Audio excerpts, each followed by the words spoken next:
जननी शारदा देवी रामकृष्णं जगद्गुरुं पादपद्मे तयोश्रित्वा प्रणमामि मुहुर्मुहुः। रत्नाकरा धौतपदां हिमालय किरीटिनी ब्रह्मराजर्षि रत्नाढ्यां ವಂದೇ ಭಾರತ ಮಾತರಂ.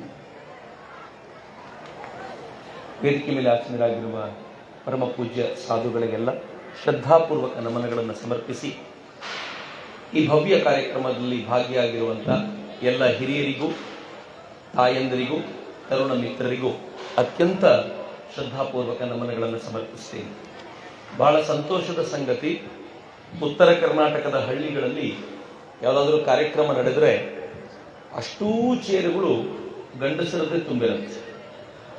ಹೆಣ್ಮಕ್ಳೆಲ್ಲೋ ಒಂದು 10-15 ಚೇರುಗಳನ್ನು ಮಾತ್ರ ತುಂಬಿಸಿರ್ತಾರೆ. ಬೆಳಿಗ್ಗೆ ಕುರುಡಿ ಗ್ರಾಮಕ್ಕೆ ಹೋದಾಗಲೂ ಆಶ್ಚರ್ಯ ನನಗೆ, 8-10 ತಾಯಂದ್ರು ಬಂದು ಕೂತಿದ್ರು. ಆದರೆ ಇಲ್ಲಿ ಪರಮ ಪೂಜ್ಯ ಸ್ವಾಮೀಜಿಯವರ ಪ್ರಯತ್ನದ ಫಲವಾಗಿ ಹೆಚ್ಚು ಕಡಿಮೆ ಅರ್ಧದಷ್ಟು ಭಾಗ ತಾಯಂದ್ರೇ ಇರೋದು ಒಂದು ಮುಂದುವರಿದ ಗ್ರಾಮದ ಲಕ್ಷಣವಾಗಿ ಕಾಣುತ್ತೆ ಅಂತ ನಾನು ಬಹಳ ಹೆಮ್ಮೆಯಿಂದ ಹೇಳಲಿಕ್ಕೆ ಇಚ್ಛಪಡ್ತೀನಿ. ಈ ಸಂಖ್ಯೆ ಎಷ್ಟು ಹೆಚ್ಚಾಗುತ್ತೋ ಅಷ್ಟು ಬೇಗನೆ ಸದೃಢವಾಗಿರುವಂತ ಭಾರತ ನಿರ್ಮಾಣ ಆಗುತ್ತೆ ಅನ್ನೋದ್ರಲ್ಲಿ ಯಾವ ಅನುಮಾನವೂ ಇಲ್ಲ. ಅಂಥ ಅದ್ಭುತವಾಗಿರುವಂತ ಸಾಧನೆ ಇದು ಸಂತರಿಗೆ ಮಾತ್ರ ಸಾಧ್ಯವಾಗುವಂತ ಕೆಲಸ, ಇನ್ಯಾರಿಗೂ ಸಾಧ್ಯವಾಗುವಂಥದ್ದಲ್ಲ. ಪರಮ ಪೂಜ್ಯ ಸ್ವಾಮೀಜಿಯವರ ನಿರಂತರ ಪ್ರಯಾಸದಿಂದಾಗಿ ನಡೆದಿರುವಂತ ಈ ಅದ್ಭುತವಾಗಿರುವಂತ ಮ್ಯಾಜಿಕ್ಗೆ ನಾನು ಧನ್ಯ ಅಂತ ಹೇಳ್ತಾ ಇವತ್ತಿನ ಯುವ ಸಮಾವೇಶದಲ್ಲಿ ಮಾತನಾಡುವಂತ ಅವಕಾಶವನ್ನು ಕೊಟ್ಟಿದ್ದಕ್ಕೆ ನಾನು ಮತ್ತೊಮ್ಮೆ ಧನ್ಯವಾದಗಳನ್ನು ಹೇಳಲಿಕ್ಕೆ ಇಚ್ಛೆ ಪಡ್ತೀನಿ. ಇಷ್ಟು ಹೊತ್ತು ಒಂದು ಸುಂದರವಾಗಿರುವಂತ ಪ್ರವಚನವನ್ನ ಕಳೆದ ಮೂರನೇ ದಿನ ಇದು ಅಂತ ನಾನು ಕೇಳ್ಪಟ್ಟೆ.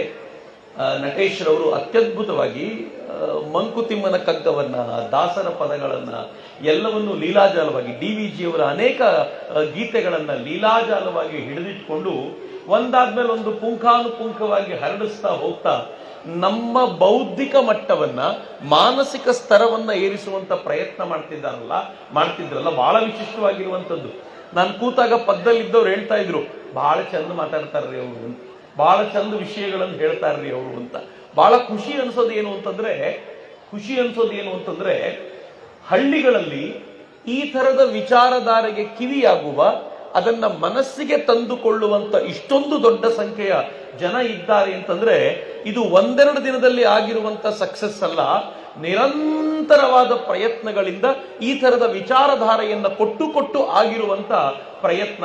ಮತ್ತು ಈ ಪ್ರಯತ್ನದ ಯಶಸ್ಸು ಯಾಕಿದೆ ಅಂತಂದ್ರೆ ಶರಣರ ನೆಲದಲ್ಲಿ ಓಡಾಡಿದ ಪ್ರತಿಯೊಬ್ಬ ಶರಣರು ಕೂಡ ಸಣ್ಣ ಸಣ್ಣ ಪದಗಳಲ್ಲಿ ಹೆಚ್ಚೆಚ್ಚು ವಿಚಾರಗಳನ್ನು ತುಂಬಿ ಸಮಾಜ ಅರ್ಥ ಮಾಡಿಕೊಳ್ಳುವಂತೆ ಮಾಡುವ ಒಂದು ವ್ಯವಸ್ಥೆಯನ್ನು ರೂಪಿಸಿದ್ರಲ್ಲ, ಆ ಕಾರಣಕ್ಕೋಸ್ಕರ ಇಷ್ಟು ಸುಂದರವಾದ ಸಮಾಜ ನಿರ್ಮಾಣ ಆಗಲಿಕ್ಕೆ ಸಾಧ್ಯವಾಗಿದೆ ಅಂತ ನನಗೆ ತುಂಬಾ ಚೆನ್ನಾಗಿ ಗೊತ್ತಿರೋದ್ರಿಂದ ಆ ಎಲ್ಲ ಶರಣ ಪರಂಪರೆಗೂ ನಾನು ಶ್ರದ್ಧಾಪೂರ್ವಕ ನಮನಗಳನ್ನ ಈ ಹೊತ್ತಿನಲ್ಲಿ ಸಮರ್ಪಿಸ್ಲಿಕ್ಕೆ ಇಚ್ಛೆ ಪಡ್ತೇನೆ. ಸ್ವಾಮೀಜಿ ಹೇಳಿದ್ರು ಇದು ಯುವ ಸಮಾವೇಶ ಅಂತ. ನನ್ಗೆ ಗೊತ್ತಿಲ್ಲ ಎಷ್ಟು ಜನ ನಾವು ಯುವಕರಿದ್ದೀವಿ. ಯುವಕರು 2 ತರದವ್ರು ಇರ್ತಾರೆ. ಒಂದು ವಯಸ್ಸಿನಿಂದ ಯುವಕರಾಗಿರ್ತಾರೆ. ನಾನು ಇತ್ತೀಚೆಗೆ ಯುವ ನೀತಿಯ ರೂಪಿಸೋದ್ರಲ್ಲಿ, ರಾಜ್ಯ ಸರ್ಕಾರದ ಯುವ ನೀತಿಯನ್ನು ರೂಪಿಸೋದ್ರಲ್ಲಿ ಇರುವಂತ ಟೀಮ್ನಲ್ಲಿ ನಾನು ಒಬ್ಬ ಸದಸ್ಯ. ಅಲ್ಲಿ ಮಾತನಾಡುವಾಗ ಚರ್ಚೆ ಶುರುವಾಯಿತು, ಯುವಕರು ಅಂದ್ರೆ ಯಾರು ಅಂತ. ಜಗತ್ತಿನಲ್ಲಿ ಯಾರನ್ನು ಅಕ್ಸೆಪ್ಟ್ ಮಾಡ್ತಾರೆ ಅಂತ ಹುಡುಕಾಡ್ತಿದ್ವಿ. ಇಡೀ ಜಗತ್ತಿನಲ್ಲಿ ಯುವಕರು ಅಂತಂದ್ರೆ 15ರಿಂದ 29 ಅಂತ ಡಿಸೈಡ್ ಮಾಡಿಬಿಟ್ಟಿದ್ದಾರೆ. 29 ದಾಟಿದ್ರೆ ಯುವಕರಲ್ಲ ಅಂತ. ನಾನು ಮೊದಲು ಹಂಗೆ ಅನ್ಕೊಳ್ತಿದ್ದೆ. ಯುವಕರಂದ್ರೆ ಯಾರು ಅಂತಂದ್ರೆ ನಾನು ಕಾಲೇಜಿಗೆ ಹೋಗ್ಬೇಕಾದಾಗ 25 ದಾಟಿದವ್ರು ಯುವಕರಲ್ಲ ಅಂತಿದ್ದೆ. ಸ್ವಲ್ಪ ದಿನ ಆದ್ಮೇಲೆ ನನ್ಗೆ ಅನ್ನಿಸ್ತು 25 ಅಲ್ಲ, ಅದನ್ನ 35ರವರೆಗಾದ್ರೂ ತಗೊಂಡು ಹೋಗ್ಬೇಕು ಅಂತ. ಯಾಕೆಂದ್ರೆ ನನಗೆ 25 ಆಗೋಗಿತ್ತು. ನನ್ ಟೆನ್ಷನ್, ನನ್ನನ್ನೇ ಆಚೆ ಇಟ್ಟರೆ ಕಷ್ಟ ಅಲ್ಲಪ್ಪ ಇನ್ನು ಅಂತ. ಈಗ ನನಗನ್ಸುತ್ತೆ 35 ದಾಟಿದ ಮೇಲೆ ಯುವಕ ಅನ್ನೋದು ವಯಸ್ಸಿಗೆ ಸಂಬಂಧಿಸಿದ್ದಲ್ಲ. ಸರ್ಕಾರಿ ಲೆಕ್ಕಾಚಾರಕ್ಕೆ, ಅನುಷ್ಠಾನಕ್ಕೆ ತರಬೇಕಾದ ಯೋಜನೆಗಳಿಗೆ ಒಂದು ವಯಸ್ಸು ಬೇಕು. ಆದರೆ ಯೌವನ ಅನ್ನೋದು ಮನಸ್ಸಿಗೆ ಸಂಬಂಧಿಸಿದ್ದು ಅಂತ. ಅನೇಕರು ಮನಸ್ಸಿನಿಂದ ಯುವಕರಾಗಿರ್ತಾರೆ. ಇನ್ನು ಕೆಲವರು 25 ವರ್ಷ ಆಗೋದರ ವೇಳೆಗೆ ಮುದುಕರಾಗಿ ಸತ್ತೋಗೋ ಸ್ಥಿತಿಗೆ ಬಂದಿರ್ತಾರೆ. ನೀವು ನೋಡ್ಬೇಕು, ಕೆಲವರು, ನಾನು ನಿನ್ನೆ ಒಬ್ಬ ಟೀಚರ್ ಜೊತೆಗಿದ್ದೆ. ಒಂದು ಟೀಚರ್ ಸಮಾವೇಶದಲ್ಲಿ, ಶಿಕ್ಷಕರನ್ನ ತಯಾರು ಮಾಡುವಂತ ಸಮಾವೇಶದಲ್ಲಿ ಒಬ್ಬ ಸಂಪನ್ಮೂಲ ವ್ಯಕ್ತಿಗಳು ಧಾರವಾಡದಿಂದ ಬಂದಿದ್ರು. ಸುರೇಶ್ ಕುಲಕರ್ಣಿ ಅಂತ ಅವರ ಹೆಸರು. ಸುರೇಶ್ ಕುಲಕರ್ಣಿಯವರು ಸುಮಾರು 3 ಗಂಟೆಗಳ ಕಾಲ ಕುಳಿತುಕೊಳ್ಳದೆ ನಿಂತುಕೊಂಡೇ ಪಾಠ ಮಾಡಿದ್ರು. 3 ಗಂಟೆಗಳ ಕಾಲ. ಏನ್ ಒಬ್ಬ ಟೀಚರು ಅಲಗಾಡ್ತಾ ಇಲ್ಲ. ಅರ್ಧ ಗಂಟೆ 3/4 ಗಂಟೆ ದಾಟಿದ್ರೆ ಎದ್ದೋಗ್ಬೇಕಾಗಿರುವಂತ ಟೀಚರ್ಗಳು ಅಲ್ದಾಡದೆ ಕೂತ್ಬಿಟ್ಟಿದ್ದಾರೆ. ನನಗೆ ಯಾಕೋ ಸಮಾಧಾನ ಇಲ್ಲದೆ ಸುರೇಶ್ ಕುಲಕರ್ಣಿ ಹತ್ರ ಹೋಗಿ ಕೊನೆಯಲ್ಲಿ ಕೇಳಿದೆ, ನಿಜವಾಗ್ಲೂ ವಯಸ್ಸು ಎಷ್ಟು ನಿಮ್ಗೆ ಅಂತ. ಸುರೇಶ್ ಕುಲಕರ್ಣಿ ಅವರು ನನ್ನ ಕಿವಿ ಹತ್ರ ಬಂದು ಹೇಳಿದ್ರು, 74 ಆಗಿದೆ ಮಾತ್ರ ಅಂತ. 74ನೇ ವಯಸ್ಸು. 74ನೇ ವಯಸ್ಸಿನಲ್ಲಿ 3 ಗಂಟೆ ನಿಂತ್ಕೊಂಡು ಪಾಠ ಮಾಡುವಂತ ಈ ಸಾಹಸ ಹೆಂಗ್ ಮಾಡ್ತೀರಿ ಅಂತ ಕೇಳಿದ್ರೆ, ಚಕ್ರವರ್ತಿ ಅವರೇ, ಒಳಗಿರುವಂತ ಯೌವನ ಇನ್ನೂ ಸತ್ತಿಲ್ಲ, ದೇಹಕ್ಕೆ ಮಾತ್ರ ವಯಸ್ಸಾಗಿದೆ, ನನ್ನ ಮನಸ್ಸಿಗಿನ್ನೂ ವಯಸ್ಸಾಗಿಲ್ಲ ಅಂತ. ಏನ್ ಚಂದ. ನಾನು ಬೀದರ್ಗೆ ಹೋಗಿದ್ದಾಗ ಒಂದು ಪ್ರೋಗ್ರಾಮ್, ಆ ಪ್ರೋಗ್ರಾಮ್ ನಲ್ಲಿ ನೋಡ್ತಾ ಇದ್ದೆ, ಇಲ್ಲೆಲ್ಲ ಫೋಟೋಗ್ರಾಫರ್ಸ್ ಯಂಗ್ ಹುಡುಗರಿದ್ದಾರಲ್ಲ, ಬೀದರಲ್ಲಿ ಒಬ್ಬ ಫೋಟೋಗ್ರಾಫರ್, ಬಹಳ ಹಿಂದಿನ ಘಟನೆ ಇದು. ಆ ಫೋಟೋಗ್ರಾಫರು ವಯಸ್ಸಾಗಿರುವಂತ ಫೋಟೋಗ್ರಾಫರ್, ಒಂದು ಹಳೆ ಕ್ಯಾಮ್ರಾ ಇಟ್ಕೊಂಡು ಕೈಯಲ್ಲಿ ಫೋಟೋ ತೆಗಿತಾರೆ. ನಾನು ಇವರಿಗೆ ಫೋಟೋದು ಹುಚ್ಚಿರ್ಬೇಕು ಅಥವಾ ಫೋಟೋ ಹೆಂಗ್ ತೆಗಿತೀನಿ ಅಂತ ಗೊತ್ತಿಲ್ಲದೆ ಸುಮ್ಮನೆ ಕ್ಲಿಕ್ ಮಾಡ್ತಾ ಇರಬೇಕು ಅಂತ ಅನ್ಕೊಂಡು ಎಲ್ಲ ಮುಗಿದ ಮೇಲೆ ನಾನು ಅವ್ರನ್ನ ಕೇಳಿದೆ, 1-2 ಫೋಟೋ ತೋರಿಸಿ ತೆಗ್ದಿರೋದು ಅಂತ. ಒಳ್ಳೊಳ್ಳೆ ಫೋಟೋ ತೆಗ್ದಿದ್ದು. ನಾನು ಕೇಳಿದೆ, ಎಷ್ಟು ವರ್ಷ ನಿಮ್ಗೆ ಅಂತ. ಅವರಂದ್ರೆ ಈಗ ಒಂದು 72-73 ವರ್ಷ ಆಗಿರ್ಬೋದು. 73 ವರ್ಷದಲ್ಲಿ ಕೈಯಲ್ಲಿ ಕ್ಯಾಮ್ರಾ ಇಟ್ಕೊಂಡು ಫೋಟೋಗ್ರಫಿ ಕೆಲಸ ಮಾಡ್ತಾರೆ. ನಾನು ಹೇಳಿದೆ, ಸರ್ 73ರಲ್ಲಿ ಕಣ್ಣು ಸರಿಯಾಗಿ ಕಾಣಿಸಲ್ಲ, ನೀವು ಫೋಟೋ ಕ್ಯಾಮ್ರಾ ಇಟ್ಕೊಂಡು ತಿರ್ಗಾಡ್ತಿದ್ದೀರಲ್ಲ ಅಂತಂದ್ರೆ ಏನಂದ್ರೆ ಗೊತ್ತಾ, ಇವತ್ತಿಗೂ ಬೀದರಲ್ಲಿ ಒಳ್ಳೆ ಫೋಟೋಗ್ರಾಫರ್ ಅಂದ್ರೆ ನಾನೇ. ನನಗೆ ಫೋಟೋಗ್ರಫಿ ಬರೀ ದುಡ್ಡು ಮಾಡೋದಲ್ಲ, ನನಗೆ ಹುಚ್ಚು ಸರದು, ಈ ಹುಚ್ಚನ್ನ ಈಡೇರಿಸ್ಕೊಳ್ಳಿಕ್ಕೆ ಏನ್ ಬೇಕಿದ್ರು ಮಾಡ್ತೀನಿ ಅಂತ 75ರ ವ್ಯಕ್ತಿ ಏನ್ ಉತ್ಸಾಹದಲ್ಲಿ ಹೇಳ್ತಾರೆ. ಆದ್ರೆ ನಮ್ಮನೇಲಿರುವಂತ ಕೆಲವು ಹುಡುಗರನ್ನ ನೋಡ್ಬೇಕು, 20 ವಯಸ್ಸಾಗಿರುತ್ತೆ, ಆಗ್ಲೇ ಅಕ್ಕಪಕ್ಕದವ್ರ ಹತ್ರ ಮಾತಾಡ್ತಿರ್ತಾರೆ, ಜೀವನ ಸಾಕಾಗಿ ಹೋಗ್ಬಿಟ್ಟಿದೆ, ಯಾವಾಗ ಸಾಯೋದು ಅಂತ ಯೋಚನೆ ಮಾಡ್ತಿದ್ದೀನಿ ಅಂತ. ನಾನು ಬೆಂಗಳೂರಲ್ಲಿ ಇರುವಾಗ, ನನ್ನ ಬೈಕಲ್ಲಿ ಓಡಾಡ್ತಿರುವಾಗ ಒಂದು ಫೋನ್ ಬಂತು ಒಂದಿನ. ನನಗೆ ಬಹಳ ಫೋನ್ ಬರುತ್ತೆ ನನಗೆ. ಇಲ್ಲಿ ಫೋನ್ ಬಂದಂತ ಹುಡುಗ ಆ ಕಡೆಯಿಂದ ಕಲಬುರಗಿಯಿಂದ ಫೋನ್ ಮಾಡಿದ ಒಬ್ಬ ಹುಡುಗ, ಅವನು ಅಲ್ಲಿಂದ ಯೂನಿವರ್ಸಿಟಿಯಲ್ಲಿ ಓದ್ತಿದ್ದ. ನಂಗೆ ಫೋನ್ ಮಾಡ್ದ, ಸರ್ ನಾನು ಅರ್ಜೆಂಟ್ ಮಾತನಾಡಬೇಕು ಅಂತ. ನಾನು ಹೇಳಿದೆ, ಒಂದು 5 ನಿಮಿಷ ಬಿಟ್ಟು ಮಾತನಾಡಪ್ಪ, ನಾನೊಂದು ಪ್ರೋಗ್ರಾಮ್ ಅಲ್ಲಿ ಇದ್ದೀನಿ, ಅಲ್ವಾ, ಒಂದ್ ಕಡೆ ಹೋಗ್ತಾ ಇದ್ದೀನಿ ಬೈಕಲ್ಲಿ, ನಿಲ್ಸಿ ಮಾತಾಡ್ತೀನಿ ಅಂತ. ಮತ್ತೆ ಮತ್ತೆ ಮತ್ತೆ ಫೋನ್ ಮಾಡಿದಾಗ ಗಾಡಿನ ಪಕ್ಕಕ್ಕೆ ಹಾಕಿ ನಿಲ್ಸಿ ಮಾತನಾಡಿದೆ. ಏನು ವಿಷಯ ಅಂತ ಕೇಳಿದ್ರೆ, ಕಾಲೇಜಲ್ಲಿ ಓದ್ತಾ ಇರುವಂತ ಹುಡುಗ, ಯೂನಿವರ್ಸಿಟಿಯಲ್ಲಿ ಓದ್ತಾ ಇರುವಂತ ಹುಡುಗ, ಸರ್ ನಾನು ಆತ್ಮಹತ್ಯೆ ಮಾಡ್ಕೊಳ್ಬೇಕು ಅಂತಿದ್ದೀನಿ, ನಿಮ್ ಸಜೆಷನ್ ಕೊಡಿ ಸರ್ ಅಂತ. ಸಜೆಷನ್ ಅಂದ್ರೆ ಏನ್ ಕೊಡ್ಬೇಕು? ಹಗ್ಗ ಹಾಕೊಂಡು ಸತ್ರೆ ಒಳ್ಳೇದು, ನೀನ್ ವಿಷ ಕುಡಿದ್ ಸತ್ರೆ ಒಳ್ಳೇದು, ಕುತ್ತಿಗೆಯನ್ನು ಕತ್ತರಿಸ್ಕೊಂಡ್ರೆ ಒಳ್ಳೇದು, ಚಾಕುವಿಂದ ಇರ್ಕೊಂಡು ಏನ್ ಸಜೆಷನ್ ಕೊಡ್ಬೇಕು ಅವನಿಗೆ? ನನಗೆ ಮೊದಲೇ ಗಾಡಿ ನಿಲ್ಸಿ ಮಾತಾಡೋ ಪಿತ್ತ ನೆತ್ತಿಗೇರಿತ್ತು, ಕೋಪ ಬಂದ್ಬಿಟ್ಟಿತ್ತು ನನಗೆ. ನಾನಂದೆ, ಒಳ್ಳೆ ಕೆಲಸ ಮಾಡ್ತಿದ್ಯಪ್ಪ, ಹೆಂಗ್ ಈಸಿ ಅನ್ಸುತ್ತೋ ಹಂಗೆ ಆತ್ಮಹತ್ಯೆ ಮಾಡ್ಕೊಂಡು ಸತ್ತು ಹೋಗು ಅಂತ ಗಾಡಿ ಮತ್ತೆ ಡ್ರೈವ್ ಮಾಡ್ತೀನಿ. ನಂಗೆ ಗೊತ್ತಿತ್ತು 5 ನಿಮಿಷ ಆದ್ಮೇಲೆ ವಾಪಸ್ ಫೋನ್ ಮಾಡ್ತಾನೆ ಅಂತ. ವಾಪಸ್ ಫೋನ್ ಬಂತು. ಏನ್ ಕೇಳ್ತಾನೆ ಗೊತ್ತಾ ಪುಣ್ಯಾತ್ಮ, ಸಾರ್ ಸತ್ತೋಗ್ತೀನಿ ಅಂದ್ರೆ ಸಾಯಿ ಅಂತಿರಲ್ಲ ಸರ್, ಏನಾದ್ರು ಹೇಳಿ ಸರ್ ಸಾಯ್ದೇ ಇರಕ್ಕೆ ಅಂತಾನೆ. ಸಾಯಕ್ ಧೈರ್ಯನೂ ಇಲ್ಲ ಪುಣ್ಯಾತ್ಮನಿಗೆ. ನಾನಂದೆ, ನೇರವಾಗಿ ಹೇಳಿದೆ ಅವನಿಗೆ, ಅಲ್ಲ ಕಣಯ್ಯ, 9 ತಿಂಗಳು ನಿನ್ನನ್ನು ಹೊತ್ತು ಹೆತ್ತು ಇಷ್ಟು ಸಾಕಿದ ತಾಯಿನ ಬಿಟ್ಟು ನೆನ್ನೆ ಮೊನ್ನೆ ನೋಡಿದ ಹುಡುಗಿಗೋಸ್ಕರ ಪ್ರಾಣ ಕೊಡ್ತೀನಿ ಅಂತಿದ್ಯಲ್ಲ ಅಂದೆ ನಾನು. ಅವನು ತಕ್ಷಣ ಆ ಕಡೆಯಿಂದ, ಅರೆ ನಿಮ್ಗೆ ಹೆಂಗ್ ಗೊತ್ತಾಯ್ತು ಸರ್ ಅಂದ. ನಾನಂದೆ, ನಮ್ ಕಾಲೇಜ್ ಹುಡುಗರು ರಿಸಲ್ಟ್ ಕಡಿಮೆ ಆಯ್ತು ಅಂತ ಏನ್ ಸಾಯ್ತಾರೆ ಅನ್ಕೊಂಡಿದ್ಯಾ? ನಮ್ ಕಾಲೇಜ್ ಹುಡುಗರು ನನಗೆ ಕೆಲಸ ಸಿಗ್ಲಿಲ್ಲ ಅಂತ ಪ್ರಾಣ ಬಿಡ್ತಾರೆ ಅನ್ಕೊಂಡಿದ್ಯಾ? ಇವ್ರು ಸಾಯೋದು ಒಂದೇ ಒಂದು ಕಾರಣಕ್ಕೆ, ಈ ಕಾರಣಕ್ಕೆ ಬಿಟ್ರೆ ಮತ್ತೇನೂ ಇಲ್ಲ. ನೀನು ಅಮ್ಮನಿಗಿಂತ ಇವಳು ದೊಡ್ಡವಳು ಅನ್ನೋದಾದ್ರೆ ಸಾಯದೇ ಒಳ್ಳೇದಿನ್, ಬದುಕಿದ್ದೇನ್ ಮಾಡ್ತೀಯಾ? ಅಕಸ್ಮಾತ್ ಇಲ್ಲ ನಮ್ಮಮ್ಮ ದೊಡ್ಡವಳು ಅಂತ ನಿನ್ಗೆ ಅನ್ಸೋದಾದ್ರೆ ವಾಪಸ್ ಮನೆಗೆ ಹೋಗು, ಅಮ್ಮನ ಕಾಲಕ್ಕೆ ಬಿದ್ದು ಕೇಳಕೋ, ನಾನು ಬದುಕ್ತೀನಿ ನಿನಗೋಸ್ಕರ ಅಂತ ಒಂದು ಮಾತು ಹೇಳು, ಹೊಸ ಬದುಕು ಶುರುವಾಗುತ್ತೆ ಅಂತ. ಒಂದು 15 ದಿನ ಬಿಟ್ಟು ಕಾಲ್ ಮಾಡ್ದೆ, ಈಗ ಬದುಕ್ತೀನಿ ಸರ್ ನಾನು. ಮಿತ್ರ, ಯೌವನ ಅನ್ನೋದು ಹಿಂಗೆ. ನಾನೊಂದು ಸುಭಾಷಿತವನ್ನು ಓದ್ತಾ ಇದ್ದೆ, ಬಹಳ ಚೆನ್ನಾಗಿರುವಂತದ್ದು. ಯೌವನಂ ಧನ ಸಂಪತ್ತಿ ಪ್ರಭುತ್ವಂ ಅವಿವೇಕತ ಏಕೈಕಮಪಿ ಅನರ್ಥಾಯ ಕಿಮು ಯತ್ರ ಚತುಷ್ಟಯಂ ಅಂತ ಒಂದು ಸುಭಾಷಿತ. ಅರ್ಥ ಏನ್ ಗೊತ್ತೇನು? ಯೌವನ, ಕೇಳಿಸ್ಕೊಳ್ಳಿ, ಬಹಳ ಚೆನ್ನಾಗಿದೆ. ಯಾರ್ಯಾರಿಗೆ 4 ಇದೆಯೋ ನಾಳೆಯಿಂದನೇ ಸ್ವಲ್ಪ ಯೋಚನೆ ಮಾಡಬೇಕು. ಸುಭಾಷಿತ ಏನ್ ಹೇಳುತ್ತೆ ಅಂತಂದ್ರೆ, ಯೌವನ, ಧನ ಸಂಪತ್ತಿ ದುಡ್ಡು, ಅವಿವೇಕತ, ಯೌವನಂ ಧನ ಸಂಪತ್ತಿ ಪ್ರಭುತ್ವಂ, ಪ್ರಭುತ್ವಂ ಅಂದ್ರೆ ಅಧಿಕಾರ, 4ನೇದು ಅವಿವೇಕ. ಈ 4 ಒಂದೊಂದಿದ್ರೇನೆ ಕೆಟ್ಟದ್ದು. 4 ಜೊತೆಯಲ್ಲಿ ಯಾವನಿಗಾದ್ರೂ ಬಂತು ಅಂತಂದ್ರೆ ಸತ್ತೇ ಹೋದ. ಮೊದಲನೇ ಹೇಳಿರೋದು ಯೌವನ. ಯುವ ಸಮಾವೇಶದಲ್ಲಿ ಬಂದಿರುವಂತ ಅನೇಕರಿಗೆ ನಾನು ಯುವಕ ಅಂತ ಎದೆ ತಟ್ಕೊಂಡು ಹೇಳಬೇಕಾದವರು ಒಂದು ಸಲ ಯೋಚನೆ ಮಾಡಬೇಕು, ಅತ್ಯಂತ ಕೆಟ್ಟದ್ದಾಗಿರುವಂಥದ್ದು ಅಥವಾ ಜಗತ್ತನ್ನು ಪರಿವರ್ತಿಸಬಲ್ಲದ್ದಾಗಿದ್ದಂಥದ್ದು ಯೌವನವೇ. ಯೌವನ ಕಾಲಘಟ್ಟಕ್ಕೋಸ್ಕರ ಜನ ಕಾಯ್ತಾ ಇರ್ತಾರೆ. ನೀವು ಸುಮ್ಮನೆ ಯೋಚನೆ ಮಾಡಿ ನೋಡಿ, ಈ ದೇಶದ ರಾಜಕಾರಣಿಗಳು ಏನ್ ಹೇಳ್ತಾರೆ ಗೊತ್ತಾ?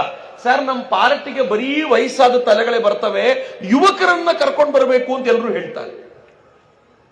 ನಮ್ಮಂತ ಭಾಷಣಕಾರರು ಯಾರು ಬರಬೇಕು ಕಾರ್ಯಕ್ರಮಕ್ಕೆ ಅಂದ್ರೆ ಯುವಕರು ಬರಬೇಕು ಸರ್, ಆಗ್ಲೇ ಏನಾದ್ರೂ ಮಾಡ್ಲಿಕ್ಕೆ ಸಾಧ್ಯ ಅಂತೀವಿ. ಸುಮ್ಮನೆ ಕೇಳಿ ಸ್ವಾಮೀಜಿಗಳನ್ನ, ಏನ್ ಮಾಡೋದು, ಪ್ರವಚನಕ್ಕೆ ಬರೀ ವಯಸ್ಸಾದವರೇ ಬರ್ತಾರೆ, ಯುವಕರೇ ಬರಬೇಕು ಅಂತ. ಒಳ್ಳೆ ಕಥೆ ಅಲ್ಲ? ಎಲ್ಲರೂ ಯುವಕರನ್ನೇ ಎಕ್ಸ್ಪೆಕ್ಟ್ ಮಾಡ್ತಾರೆ, ಯಾಕೆ ವಯಸ್ಸಾದವ್ರನ್ನ ಯಾಕೆ ಎಕ್ಸ್ಪೆಕ್ಟ್ ಮಾಡಲ್ಲ? ಒಂದೇ ಒಂದು ಕಾರಣ, ಮನುಷ್ಯ ಹುಟ್ಟಿದಾಗ ಅವನಿಗೆ ಬುದ್ಧಿಶಕ್ತಿಯೂ ಇರಲ್ಲ, ಕೆಲಸ ಮಾಡುವ ಶಕ್ತಿಯೂ ಇರಲ್ಲ. ವಯಸ್ಸಾದ್ಮೇಲೆ ಬುದ್ಧಿಶಕ್ತಿ ಏನೋ ಇರುತ್ತೆ, ಆದ್ರೆ ಮಾಡಿದ ಕೆಲಸ ಮಾಡು ಅಂತ ಹೇಳಕ್ ತಾಕತ್ತಿರಲ್ಲ. ಆದ್ರೆ ಯೌವನ ಎಂತ ಮ್ಯಾಜಿಕಲ್ ಏಜ್ ಗೊತ್ತೇನು? ಸಮವಾಗಿರುವಂತ ಬುದ್ಧಿಶಕ್ತಿ, ಸಮವಾಗಿರುವಂತ ಕೆಲಸ ಮಾಡುವ ಕರ್ತೃತ್ವ ಶಕ್ತಿ ಎರಡೂ ಮಿಕ್ಸ್ ಆಗಿರುವಂತ ಏಜ್ ಅಂತ ಯಾವ್ದಾದ್ರು ಇದ್ರೆ ಅದು ಯೌವನ ಮಾತ್ರ. ಸರಿಯಾಗಿ ಯಾರು ಬಳಸ್ಕೊಳ್ತಾನೋ ಅವನ್ ಜಗತ್ತನ್ನೇ ಗೆಲ್ತಾನೆ, ಯಾರು ಸರಿಯಾಗಿ ಬಳಸ್ಕೊಳ್ಳಲ್ವೋ ಅವನ್ ಜಗತ್ತಿನ ಅಡಿಯಾಳಾಗಿರ್ತಾನೆ.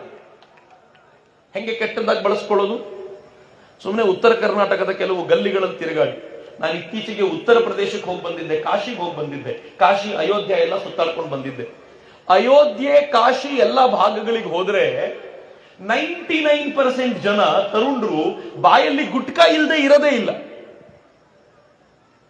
ಅವರ ಜೀವನದ ಬಹುಪಾಲು ಸಮಯ ನಮ್ಮ ಉತ್ತರ ಕರ್ನಾಟಕದಲ್ಲಿ, ಕರ್ನಾಟಕದ ಬಹುತೇಕ ಭಾಗಗಳಲ್ಲಿ ಹೆಂಗಿದೆ ಗೊತ್ತೇನು? ಬಹುಪಾಲು ಸಮಯ ಬಾಯಲ್ಲಿ ಗುಟ್ಕಾ ಜಗಿತಾ, ಕೈಯಲ್ಲೊಂದು ಬೀಡಿನೋ ಸಿಗರೆಟೋ ಹಿಡ್ಕೊಂಡು ನಾವು ಹೆಂಗಾಗ್ಬಿಡ್ತೀವಿ ಅಂತಂದ್ರೆ, ಯಾವುದೋ ಒಂದು ಕಟ್ಟೆ ಮೇಲೆ ಕೂತ್ಕೊಂಡು ನಮ್ಗೆ ಗೊತ್ತಿಲ್ಲದಂತೆ ಟೈಮ್ ಪಾಸ್ ಮಾಡ್ತಿರ್ತೀವಿ. ನೆನ್ಪಿಟ್ಕೊಳ್ಳಿ, ಟೈಮ್ ಪಾಸ್ ಮಾಡ್ತಿರೋದಲ್ಲ, ನನ್ನ ಆಯಸ್ಸಿಗೆ ಬೆಂಕಿ ಹಚ್ಕೊಂಡು ನನ್ನನ್ನು ನಾನೇ ಆನಂದಿಸ್ತಾ ಇರುವಂತದ್ದು. ಪ್ರತಿ ಕ್ಷಣವೂ ಕಳೆದೋಗತ್ತೆ.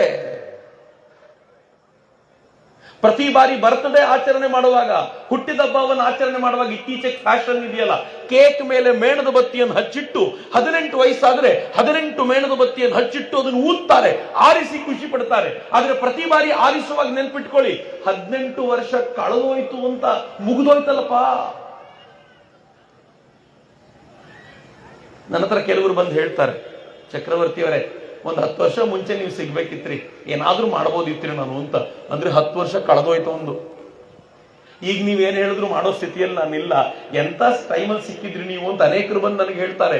ಒಂದೊಂದು ದಿನ ಕಳ್ಕೊಳ್ಳೋದು ಇದೆಯಲ್ಲ, ಬಹಳ ದುರಂತಕಾರಿ ಸಂಗತಿ. ನಾನು ಪ್ರತಿ ಬಾರಿ ಹೊಸ್ತನ್ನೇನಾದ್ರೂ ಕಲ್ತಾಗ ನನಗೆ ಹೊಟ್ಟೆ ಉರಿಯುತ್ತೆ.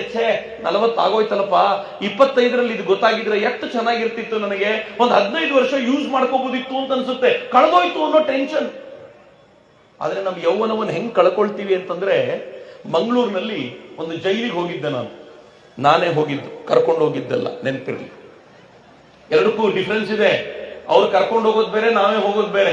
ನಾನೇ ಹೋಗಿದ್ ಯಾಕೆ ಅಂತಂದ್ರೆ ಅಲ್ಲೊಂದು ಸಣ್ಣ ಪ್ರೋಗ್ರಾಮ್ ಆಗಬೇಕಿತ್ತು. ಆ ಪ್ರೋಗ್ರಾಮ್ನ ಟೈಮ್ನಲ್ಲಿ ಹೋಗಿದ್ದಾಗ ಅಲ್ಲಿನ ಜೈಲರ್ ನನ್ನ ಕೂರಿಸ್ಕೊಂಡು ಮಾತನಾಡ್ತಾ ಏನ್ ಹೇಳ್ತಾರೆ ಗೊತ್ತಾ? ಸರ್ ಚಕ್ರವರ್ತಿಯವರೇ, ಒಂದೇ ಒಂದು ವಿನಂತಿ ನಂದು, ನೀವು ಕಾಲೇಜುಗಳಿಗೆ ಹೋದಾಗ, ಯುವ ಸಮಾವೇಶಗಳಿಗೆ ಹೋದಾಗ ನಮ್ಮ ಹುಡುಗರನ್ನ ಕೇಳ್ಕೊಳ್ಳಿ, ನಮ್ಮ ಹುಡುಗರು ಎಷ್ಟರ ಮಟ್ಟಿಗೆ ಚಟಗಳ ದಾಸರಾಗಿದ್ದಾರೆ ಅಂದ್ರೆ, ಆ ದಾಸತ್ವದ ಕಾರಣದಿಂದಾಗಿ ಇಲ್ಲಿ ನಮ್ಮ ಜೈಲ್ನಲ್ಲಿ ತುಂಬಿರುವಂತ ಬಹುತೇಕ ತರುಣರು ಯಾರಿದ್ದಾರಲ್ಲ ಅವರೆಲ್ಲರೂ ಚಟಗಳಿಗೆ ದಾಸರಾದವರು. ಈಗಂತೂ ಗಾಂಜಾನ್ ಕೊಡಿಸ್ತೀವಿ ಅಂತಂದ್ರೆ, ಈಗಂತೂ ಅವ್ರಿಗೇನಾದ್ರೂ ಡ್ರಗ್ ಕೊಡ್ತೀವಿ ಅಂತಂದ್ರೆ ಕೊಲೆ ಮಾಡಿ ಬಾ ಅಂದ್ರೂ ಮಾಡ್ತಾರೆ. ಶಿವಮೊಗ್ಗದಲ್ಲಿ ಹರ್ಷನ ಕೊಲೆ ಆಯ್ತಲ್ಲ, ಹರ್ಷನ ಕೊಲೆ ಆದ ನಂತರ ಒಬ್ಬ ಪೊಲೀಸ್ ಆಫೀಸರ್ ಜೊತೆ ನಾ ಮಾತಾಡ್ತಿದ್ದೆ. 20 ವರ್ಷದ ಹುಡುಗನಿಗೆ ಕೈಯಲ್ಲಿ ಚಾಕು ಹಿಡ್ಕೊಂಡು ಇನ್ನೊಬ್ಬನ ಹೊಟ್ಟೆಗೆ ತಿವಿದು ಕೊಲ್ಲಬೇಕು ಅನ್ಸ್ಬೇಕು ಅಂದ್ರೆ ಎರಡೇ ಕಾರಣ ಇರಬೇಕು. ಒಂದು, ತಲೆಯೊಳಗೆ ಮತಾಂಧತೆ ತುಂಬಿರಬೇಕು, ಅಥವಾ ಎರಡನೇದು ಹೊಟ್ಟೆ ಒಳಗೆ ಡ್ರಗ್ಸ್ ತುಂಬಿರಬೇಕು. ನಾನು ಕೇಳಿದಾಗ ಅವರಂದ್ರು, ಶಿವಮೊಗ್ಗದಲ್ಲಿ ಎರಡೂ ಇದೆ ಸರ್ ಅಂತ. ಶಿವಮೊಗ್ಗದಲ್ಲಿ ಎರಡೂ ಹೆಂಗಿದೆ ಅಂತಂದ್ರೆ, ಮತಾಂಧತೆನೂ ತುಂಬಿದ್ದಾರೆ, ಡ್ರಗ್ಸು ಎಷ್ಟರ ಮಟ್ಟಿಗೆ ಹರಡುತ್ತೆ ಅಂತಂದ್ರೆ, ಸ್ವಲ್ಪ ಡ್ರಗ್ ಕೊಡ್ತೀನಿ ಅಂದ್ರೆ ಯಾರ ಮೇಲೆ ಬೇಕಿದ್ರು ಅಟ್ಯಾಕ್ ಮಾಡ್ತೀನಿ ಅಂತ. ಯಾವ ತರದ ಯೌವನ! ನೀವೆಲ್ಲ ವಿಡಿಯೋ ನೋಡಿದಿರೋ ಇಲ್ವೋ ಗೊತ್ತಿಲ್ಲ, ಕೈಯಲ್ಲಿ ಕತ್ತಿ ಹಿಡ್ಕೊಂಡು ಪೊಲೀಸರ ಎದುರಿಗೆ ಬರ್ತಾನವನು. ಯಾವ ಧೈರ್ಯ ರೀ! ನನಗೆ ಅಪ್ಪಿ ತಪ್ಪಿ ಒಂದು ತಪ್ಪು ಮಾತನಾಡಿದ್ರೆ ಎಲ್ಲಿ ರೆಕಾರ್ಡ್ ಆಗಿರೋ ವಿಡಿಯೋ ತೆಗೆದುಕೊಂಡು ಪೊಲೀಸರು ನನ್ನ ಮೇಲೆ ಕೇಸ್ ಹಾಕ್ತಾರೋ ಅಂತ ನನ್ನಂತ ಸಾವಿರಾರು ಜನರಿಗೆ ಭಯ. ಆದ್ರೆ ಕೈಯಲ್ಲಿ ಕತ್ತಿ ಹಿಡ್ಕೊಂಡು ಪೊಲೀಸರ ಎದುರುಗಡೆ ನಿಂತರು ನನಗೇನು ಹೆದರಿಕೆ ಇಲ್ಲ ಅಂತ ಹೇಳ್ತಾನೆ ಅಂತಂದ್ರೆ ಯೌವನ ಎಲ್ಲಿಗೆ ಹೋಯ್ತು? ನಮ್ಮ ಯೌವನವನ್ನ ಹಾಳು ಮಾಡಿಕೊಂಡ್ರೆ ಮುದಿಗಾಲದಲ್ಲಿ ಕಣ್ಣೀರಿಡಬೇಕು. ಯೌವನವನ್ನು ಉಪಯೋಗಿಸ್ಕೊಂಡ್ರೆ ಏನ್ ಮಜಾ ಬರುತ್ತೆ ಗೊತ್ತೇ? ಇವತ್ತು ಸ್ಟೇಜ್ ಮೇಲೆ ಸ್ವಾಮೀಜಿ ನಂಗೆ ಒಂದು ಪೇಂಟಿಂಗ್ ಕೊಟ್ರು. ಯಾರ ಪೇಂಟಿಂಗ್ ಗೊತ್ತಾ? ಸ್ವಾಮಿ ವಿವೇಕಾನಂದರ ಪೇಂಟಿಂಗ್ ಅನ್ನು ಕೊಟ್ರು. ಸ್ವಾಮಿ ವಿವೇಕಾನಂದರು ಬದುಕಿದ ಎಷ್ಟು ವರ್ಷ ಗೊತ್ತಾ? 39 ವರ್ಷ 5 ತಿಂಗಳು 24 ದಿವಸ. 39.5 ವರ್ಷ ಬದುಕಿದ ಒಬ್ಬ ಪುಣ್ಯಾತ್ಮ ತೀರಿಕೊಂಡು 110-120 ವರ್ಷಗಳಾದ ನಂತರ ಇವತ್ತಿಗೂ ನೆನಪಿನಲ್ಲಿದ್ದಾರೆ. ಯಾಕೆ ನೆನಪಿನಲ್ಲಿದ್ದಾರೆ ಅಂತಂದ್ರೆ ಬದುಕಿದ ಕಾಲಕ್ಕೆ ಯೌವನವನ್ನ ಹೆಂಗ್ ದುಡಿಸ್ಕೊಂಡ್ರು ಅಂದ್ರೆ ಅವ್ರ ಜೀವನ ಪರ್ಯಂತ ಯುವಕರಾಗಿಯೇ ಉಳಿದು ಬಿಟ್ರು. ಅದು ಬದುಕು. ಆದ್ರೆ ನಮ್ಮ ಬದುಕನ್ನು ಹೆಂಗ್ ಕಳ್ಕೊಂಡ್ ಬಿಡ್ತೀವಿ? ಒಬ್ರಿಗಾದ್ರೂ ಉಪಯೋಗಕ್ಕೆ ಬರ್ತೀವ ಅಂತ ಕೇಳಿದ್ರೆ ಉಪಯೋಗಕ್ಕೆ ಬಾರದ ಯೌವನವಾಗಿ ಉಳಿಯುತ್ತೆ. ಉಪಯೋಗಕ್ಕೆ ಬಂದ ಯೌವನ ಎಂಥದ್ದು? 23ರ ಹುಡುಗ ಅಸೆಂಬ್ಲಿಯಲ್ಲಿ ಬಾಂಬ್ ಹಾಕಿ ಕೋರ್ಟಿನ ಕಟಕಟೆಯಲ್ಲಿ ನಿಂತುಕೊಂಡು ಮಾತನಾಡ್ತಿರ್ಬೇಕಾದಾಗ ಅವನು ಮಾಡಿರುವಂತ ಎಲ್ಲ ಹಿಂದಿನ ಕೆಲಸಗಳ ಲಿಸ್ಟ್ ಅನ್ನ ಜಡ್ಜ್ ಸಾಹೇಬರು ಕೊಟ್ಟು ಇವನನ್ನ ನೇಣಿಗೇರಿಸಬೇಕು ಅಂತ ನಿಶ್ಚಯ ಮಾಡಿದಾಗ ಎದೆ ಎತ್ಕೊಂಡು ಹೇಳ್ತಾನೆ, ನೇಣಿಗೇರ್ಲಿಕ್ಕೆ ನಾನು ಸಿದ್ಧ ಅಂತ ಹೆಮ್ಮೆಯಿಂದ ನೇಣಿಗೇರ್ಲಿಕ್ಕೆ ಹೋಗ್ತಾನೆ. ಅವನಮ್ಮ ಬಂದು ಕೇಳ್ತಾಳೆ, ಅಳ್ತಾ ಇರ್ತಾಳೆ ಅಮ್ಮ. ತಾಯಿಗೆ ಬಂದ್ ಮಗ ಏನ್ ಹೇಳ್ತಾನೆ ಗೊತ್ತಾ? ಅಮ್ಮ, ನೀನ್ ಇವತ್ತು ಹಿಂಗೆ ಅಳ್ತಾ ಇದ್ರೆ ಇವತ್ ಮನಸ್ಸನ್ನು ಗಟ್ಟಿ ಮಾಡ್ತೀನಿ, ಆದ್ರೆ ನಾಳೆ ನೇಣಿಗೇರ್ಬೇಕಾದ್ರೆ ನೀನ್ ನೆನಪಾಗಿ ನನ್ನ ಕಣ್ಣಲ್ಲಿ ನೀರು ಬಂದ್ರೆ ಬ್ರಿಟಿಷರು ಖುಷಿ ಪಡ್ತಾರೆ. ಈ ಹುಡುಗ ಇಷ್ಟು ದಿನಗಳ ಕಾಲ ಹೆಮ್ಮೆಯಿಂದಿದ್ದ ನೇಣುಗಂಬವನ್ನು ನೋಡಿ ಕಣ್ಣೀರಿಟ್ಟುಬಿಟ್ಟ ಅಂತ ಆನಂದಿಸ್ಕೊಂಡು ಗಾಗರಿಸಿ ನಗ್ತಾರೆ. ನಿನ್ನ ಮಗ ಹೇಡಿ ಆಗೋದು ನಿನಗೆ ಇಷ್ಟನೇನಮ್ಮ ಅಂತ ತಾಯಿಗೆ ಬುದ್ಧಿವಾದ ಹೇಳಿದ ಮಗ ಯಾರು ಗೊತ್ತೇನು? ಭಗತ್ ಸಿಂಗ್ ಅನ್ನೋ ಹುಡುಗಾರಿ ಯೌವನವನ್ನು ಹೆಂಗ್ ದುಡಿಸ್ಕೊಂಡ ಇವತ್ತಿಗೂ ನೆನಪಾಗ್ತಾನೆ. ಒಂದು ಧಾರ್ಮಿಕ ಕಾರ್ಯದಲ್ಲಿ ಭಗತ್ ಸಿಂಗ್ ನೆನಪಾಗೋದು ಯಾಕೆ ಅಂದ್ರೆ ಯೌವನವನ್ನ ಹಾಳು ಮಾಡಿಕೊಳ್ಳಿಲ್ಲ ಅನ್ನೋ ಕಾರಣಕ್ಕೆ. ತುಂಬಾ ದೂರದವನು ಭಗತ್ ಸಿಂಗ್ ಅನ್ಸೋದಾದ್ರೆ 27ನೇ ತಾರೀಕು ಬರ್ತ್ಡೇ ಒಂದು ಹೆಣ್ಮಗಳದ್ದು ಪಟ್ಟಾಧಿಕಾರಕ್ಕೆ ಬಂದ ದಿವಸ ನಾಡಿದ್ದು 27ನೇ ತಾರೀಕು. 350 ವರ್ಷಗಳ ಹಿಂದೆ ಪಟ್ಟವನ್ನು ಸ್ವೀಕರಿಸಿದ ಹೆಣ್ಮಗಳು ನಮ್ಮ ಮಲೆನಾಡಿನ ಕೆಳದಿಯ ಚೆನ್ನಮ್ಮ. ಯೌವನವನ್ನು ಹೆಂಗ್ ದುಡಿಸ್ಕೊಂಡು ಗೊತ್ತೇನು? ಮದುವೆ ಆಗಿತ್ತು, ಗಂಡ ವಿಷಯ ಲಂಪಟನಾದ, ಗಂಡ ವೇಶ್ಯೆಯ ಸಹವಾಸ ಮಾಡ್ದ, ಆ ವೇಶ್ಯ ಅವನಿಗೆ ವಿಷ ಉಣಿಸಿ ಸಾಯಿಸಿದ್ರು. ಇಡೀ ರಾಜ್ಯ ಯಾರ್ದೋ ಕೈಗೆ ಸೇರ್ಬೇಕಾಗಿದ್ದಾಗ ಈ ರಾಜ್ಯದ ಅಧಿಕಾರ ಸೂತ್ರವನ್ನ ತನ್ನ ತೆಕ್ಕೆಗೆ ತೆಗೆದುಕೊಂಡು 25 ವರ್ಷಗಳ ಕಾಲ ಆಳ್ವಿಕೆ ಮಾಡಿದ ಹೆಣ್ಣು ಮಗಳು, ನಮ್ಮ ಕರ್ನಾಟಕದ ಹೆಣ್ಣು ಮಗಳು ಯೌವನವನ್ನು ಹೆಂಗ್ ದುಡಿಸಿಕೊಳ್ಳು. ಅವಳು ತಾಕತ್ ಹೆಂಗಿತ್ತು ಗೊತ್ತೇನು? ಶಿವಾಜಿಯ ಮಹಾರಾಜರ ಮಗ ರಾಜಾರಾಮ, ಶಿವಾಜಿಯ ದೇಹತ್ಯಾಗದ ನಂತರ, ತೀರಿಕೊಂಡ ನಂತರ ಔರಂಗಜೇಬ ಅವನು ಬೆನ್ಬಿದ್ದ. ಇಡೀ ದೇಶದಲ್ಲಿ ರಾಜಾರಾಮನ ರಕ್ಷಣೆಗೆ ಯಾರೂ ಮುಂದಕ್ಕೆ ಬರಲಿಲ್ಲ. ಯಾರೋ ಹೇಳಿದ್ರು, ನಿನ್ನ ರಕ್ಷಣೆ ಮಾಡಬಲ್ಲ ತಾಕತ್ತಿರೋದು ಯಾರಿಗಾದ್ರೂ ಇದ್ರೆ ಅದು ಕನ್ನಡದ ಹೆಣ್ಣು ಮಗಳು ಕೆಳದಿಯ ಚೆನ್ನಮ್ಮನಿಗೆ ಮಾತ್ರ. ಅಲ್ಲಿಗೆ ಹೋಗೋದಿದ್ರೆ ಹೋಗು ಅಂತ ರಾಜಾರಾಮ ಸನ್ಯಾಸಿಗಳ ವೇಷದಲ್ಲಿ ಬಂದ ಕೆಳದಿಯ ಚೆನ್ನಮ್ಮನ ಬಳಿ. ತುಂಬಾ ಜನ ಸನ್ಯಾಸಿಗಳ ಲೈನು, ಎಲ್ರಿಗೂ ದಾನ ಕೊಟ್ಟಂತ ಕೆಳದಿಯ ಚೆನ್ನಮ್ಮ ಕೊನೆಯಲ್ಲಿ ನೋಡ್ತಾಳೆ, ಒಬ್ಬ ತರುಣ ನಿಂತಿದ್ದಾನೆ ಸನ್ಯಾಸಿ. ಅವನು ನೋಡಿ ಹೇಳ್ತಾಳೆ, ಸನ್ಯಾಸಿ ತರ ಮುಖ ಅಷ್ಟೇ ನಿಂದು, ರಾಜ ಕಳೆ ಇದೆ ನಿನಗೆ, ಸತ್ಯ ಹೇಳು ಯಾರು ನೀನು ಅಂತ. ಅವನು ತಕ್ಷಣ ಪೇಟ ತೆಗೆದು, ಅಮ್ಮ ನಾನು ಶಿವಾಜಿಯ ಮಗ ರಾಜಾರಾಮ. ಗಾಬರಿಯಾದ್ಲವಳು. ಶಿವಾಜಿಯ ಮಗ ರಾಜಾರಾಮನಿಗೆ ಸನ್ಯಾಸಿಯ ವೇಷ ಹಾಕೋ ಸ್ಥಿತಿಯ, ಏನಾಯ್ತು ನಿನಗೆ ಹೇಳು ಅಂತ. ಔರಂಗಜೇಬನ ಬೆನ್ ಬಿದ್ದುಬಿಟ್ಟಿದ್ದಾನೆ. ಇಡೀ ದೇಶದಲ್ಲಿ ಯಾರು ರಕ್ಷಣೆ ಕೊಡ್ಲಿಕ್ಕೆ ಸಿದ್ಧರಿಲ್ಲ. ನನಗೆ ತಮಿಳ್ನಾಡಿನಲ್ಲಿರೋ ಜಿಂಜಿ ಕೋಟೆಗೆ ತಲುಪಿಸ್ಬಿಡು, ಅದು ತಲುಪಿಸ್ಲಿಕ್ಕೋಸ್ಕರ ರಕ್ಷಣೆ ನೀನು ಕೊಡ್ತೀಯಾ ಅಂತ ನಾನು ಬಂದಿದ್ದೀನಿ, ಕೊಡ್ತೀಯಾ? ಹೇಳಿದ್ದು, ಶಿವಾಜಿ ಮಹಾರಾಜರು ಹಿಂದವಿ ಸಾಮ್ರಾಜ್ಯ ಸ್ಥಾಪನೆ ಮಾಡಿದವರು, ಅವರ ಮಗನಿಗೆ ರಕ್ಷಣೆ ಕೊಡೋದು ನನ್ನ ಹೊಣೆಗಾರಿಕೆ ಕೂಡ ಹೌದು, ನಾನ್ ನಿನಗೆ ರಕ್ಷಣೆ ಕೊಡ್ತೀನಿ. ತಕ್ಷಣ ರಾಜಾರಾಮ ಹೇಳಿದ, ಯೋಚನೆ ಮಾಡು, ಎದುರಿಗಿರೋನು ಔರಂಗಜೇಬ, ಸಾಮಾನ್ಯದವನಲ್ಲ. ನೀನ್ ನನಗೆ ರಕ್ಷಣೆ ಕೊಟ್ಟಿದ್ದೀಯಾ ಅಂತ ಗೊತ್ತಾದ್ರೆ ಸೇನೆ ತಗೊಂಡ್ ಬಂದು ಮುಗಿ ಬೀಳ್ತಾನೆ. ಆಮೇಲೆ ಈ ಪುಟ್ಟ ರಾಜ್ಯವನ್ನ ಕಾಪಾಡಿಕೊಳ್ಳೋದು ಕಷ್ಟ ಅಂದ್ರೆ ಕೆಳದಿಯ ಚೆನ್ನಮ್ಮ ಏನ್ ಹೇಳಿದಂತೆ ಗೊತ್ತಾ? ಮಾತು ಕೊಡ್ತಾ ಇರೋದು ಕನ್ನಡದ ಹೆಣ್ಣು ಮಗಳು ಕಣ, ಪ್ರಾಣ ಬೇಕಿದ್ರು ಕೊಡ್ತೀನಿ, ಕೊಟ್ಟ ಮಾತು ವಾಪಸ್ ತಗೊಳ್ಳಲ್ಲ, ನಿನ್ ರಕ್ಷಣೆ ನನ್ ಜವಾಬ್ದಾರಿ, ಅದ್ ಯಾವ ಔರಂಗಜೇಬ ಬರ್ತಾನೋ ನೋಡೇ ಬಿಡ್ತೀನಿ ಅಂತ ರಕ್ಷಣೆ ಕೊಟ್ಟಿದ್ದಲ್ಲದೆ ಜಿಂಜಿ ಕೋಟೆಗೆ ಹೋಗ್ಲಿಕ್ಕೆ ಬೇಕಾಗಿರುವ ಸಹಕಾರವನ್ನು ಮಾಡಿದ್ದು.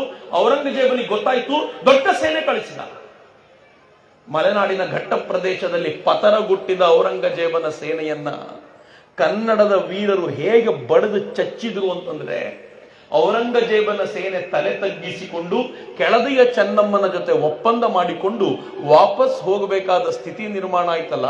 ನನ್ನ ನಾಡಿನ ಹೆಣ್ಣು ಮಗಳು ತನ್ನ ಯೌವನವನ್ನ ದುಡಿಸಿಕೊಂಡ ರೀತಿ ಏನ್ ಚಂದ ರೀ. ಬದುಕಿದ್ರೆ ಹಂಗ್ ಬದುಕಬೇಕು ಅಂತ, ಬದುಕಿದ್ರೆ ನಮ್ಮ ಬದುಕಿಗೆ ಒಂದು ಅರ್ಥ ಮೂಡಬೇಕು ಅಂತ. ಒಬ್ಬ ದಾರ್ಶನಿಕ ಬಹಳ ಚೆನ್ನಾಗಿ ಹೇಳ್ತಾನೆ, ಹೆಂಗ್ ಬದುಕಬೇಕು ಬದುಕು ಅಂತಂದ್ರೆ, ಸಮುದ್ರದ ತೀರದ ಮೇಲೆ ನೀವೊಂದು ಹೆಜ್ಜೆ ಗುರುತು ಉಳಿಸಿದ್ರೆ, ಮರಳುಗಾಡಿನ ಮೇಲೆ ನೀವೊಂದು ಹೆಜ್ಜೆ ಗುರುತು ಉಳಿಸಿದ್ರೆ ಅದು ಅನೇಕ ವರ್ಷಗಳ ಕಾಲ ಹಾಗೆ ಉಳಿದಿರಬೇಕು. ಆ ತರ ಹೆಜ್ಜೆ ಗುರುತು ಮೂಡಿಸಬೇಕು ಅಂತ. ಸಾಧ್ಯ ಇದೆಯೇನು ಅಂತ ಹೆಜ್ಜೆ ಗುರುತು ಮೂಡಿಸ್ಲಿಕ್ಕೆ? ನಮ್ಮ ತರುಣರಿಗಿರುವಂತ ದೊಡ್ಡ ಸವಾಲಿದು. ಮಿತ್ರ, ಇವತ್ತು ಕರೋನಾ ನಂತರ ಜಗತ್ತು ಡಿವೈಡ್ ಆಗಿದೆ. ಒಂದು ಕರೋನಾ ಮುಂಚಿನ ಜಗತ್ತು, ಕರೋನಾ ನಂತರದ ಜಗತ್ತು. ಕರೋನಾ ನಂತರದ ಜಗತ್ತು ಹೆಂಗಾಗಿದೆ ಗೊತ್ತೇನು? ನಮ್ಮ ಆಲೋಚನೆಯ ಶೈಲಿ ಬದಲಾಗಿದೆ, ಹೋರಾಟದ ಮನೋಭಾವ ಸತ್ ಹೋಗಿದೆ. ನಾನು ಕೂತ ಜಾಗದಲ್ಲಿ ಏನೇನು ಬರುತ್ತೋ ಬರಲಿ ಅಂತ ಹೇಳುವಂತ ತರುಣ ಪೀಳಿಗೆ ಸೃಷ್ಟಿಯಾಗಿದೆ. ಯಾಕೆಂದ್ರೆ ಕೂತ ಜಾಗದಲ್ಲೇ ಎಲ್ಲ ತಲುಪಿಸಿ ರೂಢಿಯಾಗಿದೆಯಲ್ಲ. ಕರೋನಾ ಟೈಮಲ್ಲಿ 2 ವರ್ಷ ಮನೆಯಿಂದ ಆಚೆಗೆ ಹೋಗ್ಲಿಲ್ಲ. ಕೂತ ಜಾಗದಲ್ಲಿ ಅಕ್ಕಿ ಬರುತ್ತೆ, ಬೇಳೆ ಬರುತ್ತೆ ಅಂತ ಕಾಯ್ಕೊಂಡು ಕೂತ್ವಿ. ಕೂತ ಜಾಗದಲ್ಲಿ ಸ್ವಲ್ಪ ಪೆಟ್ರೋಲ್ ತಂದು ಕೊಟ್ಬಿಟ್ರೆ ಆರಾಮಾಗಿ ತಿರುಗಾಡ್ಕೊಂಡು ಇದ್ಬಿಡ್ತೀನಿ, ಏನಾದ್ರೂ ಯೋಜನೆ ಇದ್ರು ನೋಡಿ ಅನ್ನೋ ಮಟ್ಟಿಗೆ ಬಂದಿದ್ದೀವಿ. ಮೈ ಮುರಿದು ದುಡಿಬೇಕು ಅನ್ನೋ ಕಲ್ಪನೆಯೂ ಇಲ್ಲ. ತಪ್ಪಲ್ಲ ಅದು, ನಮಗೆ ಬಂದ್ಬಿಟ್ಟಿದೆ 2 ವರ್ಷಗಳಿಂದ. ಆ ಕಾರಣಕ್ಕೋಸ್ಕರ ಇದರಿಂದ ಸಟೆದು ನಿಲ್ಲಬೇಕಾಗಿರುವಂತ ಒಂದು ವಾತಾವರಣವನ್ನು ರೂಪಿಸಬೇಕಾಗಿದೆ. ನನ್ನ ಪೂರ್ವಜರು ಇಂಥದ್ದನ್ನು ಯಾವತ್ತೂ ಸಮರ್ಥಿಸಿದವರಲ್ಲ. ನನ್ನ ಪೂರ್ವಜರು ಯೌವನಕ್ಕೆ ಎಂಥ ಅದ್ಭುತವಾಗಿರುವಂತ ಆದರ್ಶಗಳನ್ನು ಮುಂದಿಟ್ರು ಅಂತಂದ್ರೆ, ನಾವು ಯೌವನಕ್ಕೆ ಬರೋಕ್ಕಿಂತ ಮುಂಚೆ ಬೇಕಾಗಿರುವ ಚೌಕಟ್ಟನ್ನು ಹಾಕ್ಕೊಟ್ಟು. ನನ್ನ ಸಮಾಜದಲ್ಲಿ 4 ಆಶ್ರಮಗಳನ್ನು ಗುರುತಿಸ್ತಾರೆ: ಬ್ರಹ್ಮಚರ್ಯ, ಗೃಹಸ್ಥ, ವಾನಪ್ರಸ್ಥ, ಸನ್ಯಾಸ. ಹಾಗೆಯೇ ನನ್ನ ದೇಶದಲ್ಲಿ ಯೌವನವನ್ನು ಹಿಡಿದು ಸಾಯುವವರೆಗೆ ಬೇಕಾಗಿರುವಂತ ಚಿಂತನೆಯನ್ನು ಸಮರ್ಥವಾಗಿ ಕೊಡ್ತಾರೆ. ಒಬ್ಬ ವ್ಯಕ್ತಿ ತಾನು ಮದುವೆ ಆಗೋಕ್ಕಿಂತ ಮುಂಚೆ ತನ್ನ ಜೀವನವನ್ನು ಹೇಗೆ ರೂಢಿಸಿಕೊಳ್ಬೇಕು ಅನ್ನೋದಕ್ಕೆ ಬೇಕಾಗಿರುವಷ್ಟು ವ್ಯವಸ್ಥೆಯನ್ನ, ಕಲ್ಪನೆಗಳನ್ನ ಭಾರತೀಯರು ಹಾಕಿಕೊಟ್ಟಿದ್ದಾರೆ. ಇವತ್ತು ಭಾರತದ ತರುಣ ಆ ದಿಕ್ಕಿನಲ್ಲಿ ನಡಿಬೇಕಾದಂತ ಅವಶ್ಯಕತೆ ಇದೆ. ಮಿತ್ರೆ, ಭಾರತೀಯ ಪರಂಪರೆ ಎಷ್ಟು ಸುಂದರವಾದ್ದು ಅಂತಂದ್ರೆ, ನಾನು ಈ ಮಠಗಳ ಆಲೋಚನೆಯನ್ನೇ ಯಾವಾಗಲೂ ಮಾಡ್ತಿರ್ತೀನಿ. ಏನ್ ಸುಂದರವಾಗಿರುವಂತ ಕಲ್ಪನೆ ಜೋಡಿಸಿಕೊಟ್ರು. ಇವತ್ತು ನೀವೆಲ್ಲರೂ ಇಲ್ಲಿ ಸೇರ್ಲಿಕ್ಕೆ ಕಾರಣ ಹೆಂಗಾಯ್ತು ಅಂತಂದ್ರೆ, ಇಲ್ಲೊಂದು ಮಠ ಇದೆ, ಈ ಮಠದ ಪರಂಪರೆ ವಿಶಿಷ್ಟವಾಗಿದೆ. ಇಲ್ಲಿ ಒಬ್ಬರಾದ್ಮೇಲೆ ಒಬ್ಬರು ಗುರುಗಳು ಪರಂಪರೆಯಿಂದ ನಡ್ಕೊಂಡು ಬರ್ತಾರೆ. ಆ ಗುರುಗಳು ಇಲ್ಲಿರುವಂತ ಜನರಿಗೆ ಸಮರ್ಥವಾದ ಮಾರ್ಗದರ್ಶನ ಮಾಡುವ ಮೂಲಕ ಸಮಾಜ ಹಾಳಾಗದಂತೆ ತಡೆಯುವಂತ ಪ್ರಯತ್ನವನ್ನು ಮಾಡ್ತಾರೆ.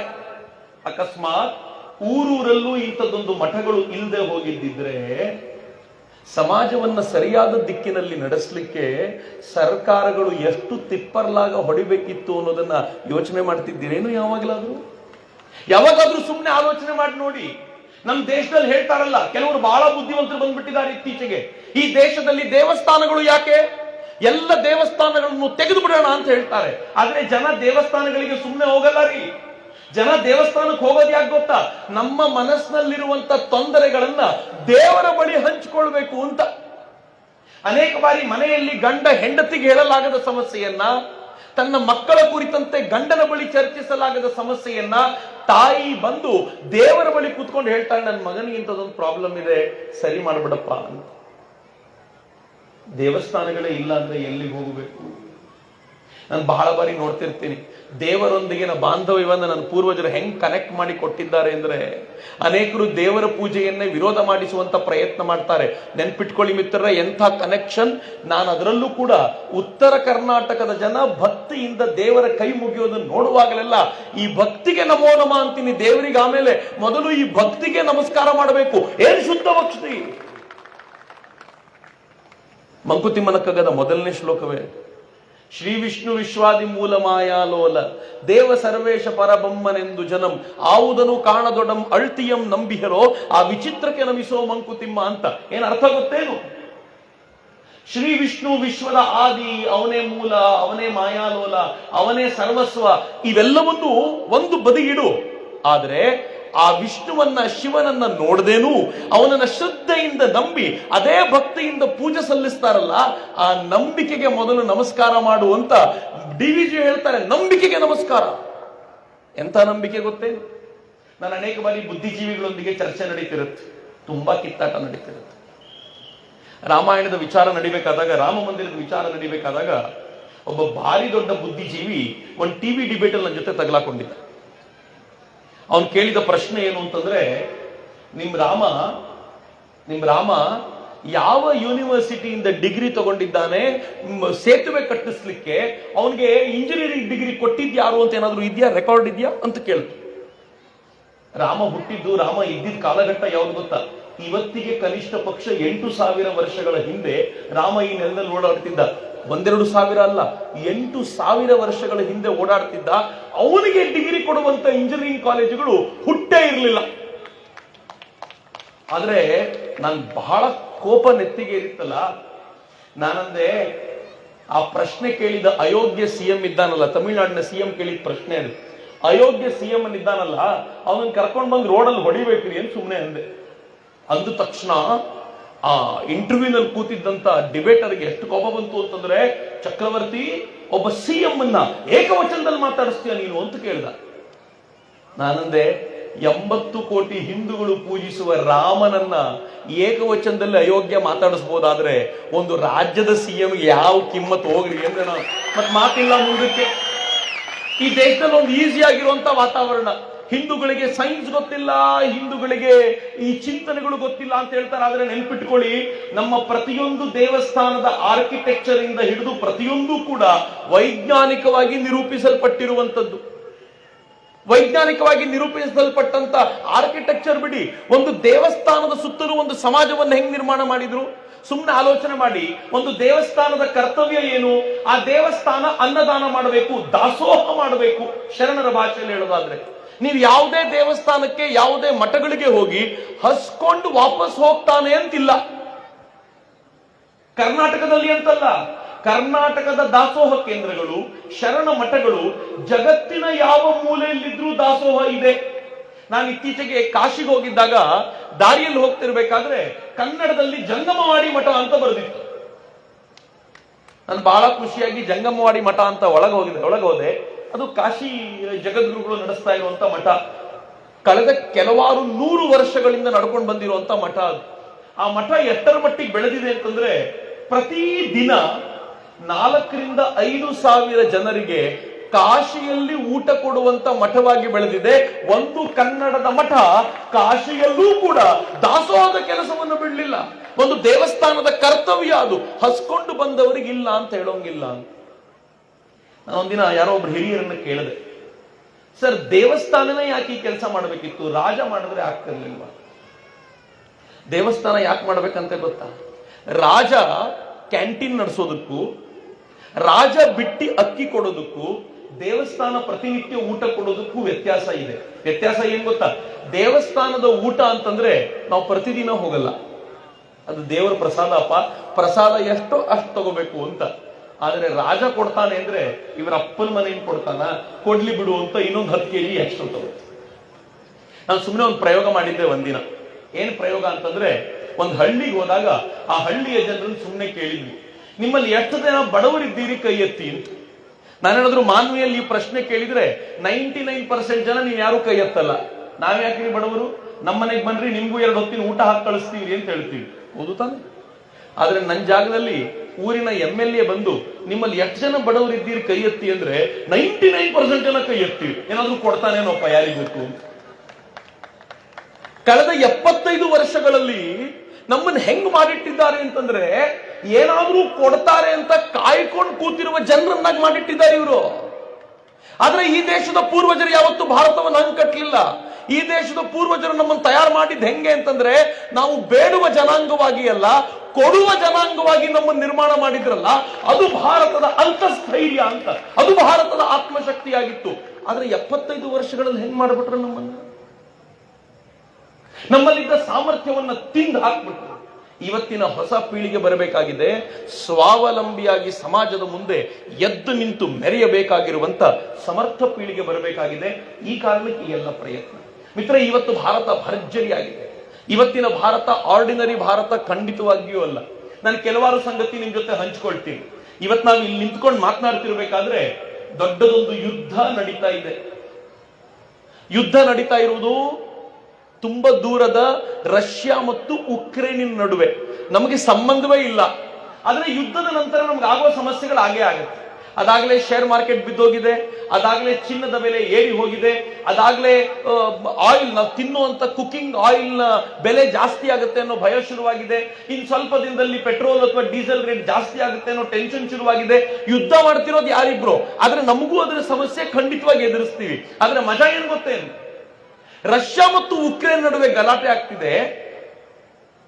ಉಕ್ರೇನ್ ಅನ್ನೋ ರಾಷ್ಟ್ರದ ಪ್ರಧಾನಿ ಉಕ್ರೇನ್ ರಾಷ್ಟ್ರದ ಭಾರತದಲ್ಲಿರುವಂತ ರಾಯಭಾರಿ ಈ ದೇಶವನ್ನು ಏನ್ ಕೇಳ್ಕೊಳ್ತಾನೆ ಗೊತ್ತಾ, ಈ ದೇಶದ ಪ್ರಧಾನಮಂತ್ರಿಗಳು ಮತ್ತು ರಷ್ಯಾದ ಅಧ್ಯಕ್ಷರು ತುಂಬಾ ಕ್ಲೋಸ್ ಫ್ರೆಂಡ್ಸು, ಅವರು ಮನಸ್ಸು ಮಾಡಿದ್ರೆ ಯುದ್ಧ ನಿಲ್ಲಿಸಬಹುದು ಅಂತ ಅನ್ಸುತ್ತೆ, ದಯಮಾಡಿ ಒಂದ್ ಸ್ವಲ್ಪ ಮಾತಾಡ್ತೀರಾ ಅಂತ ಭಾರತದ ಹತ್ರ ಕೇಳ್ತಾರೆ.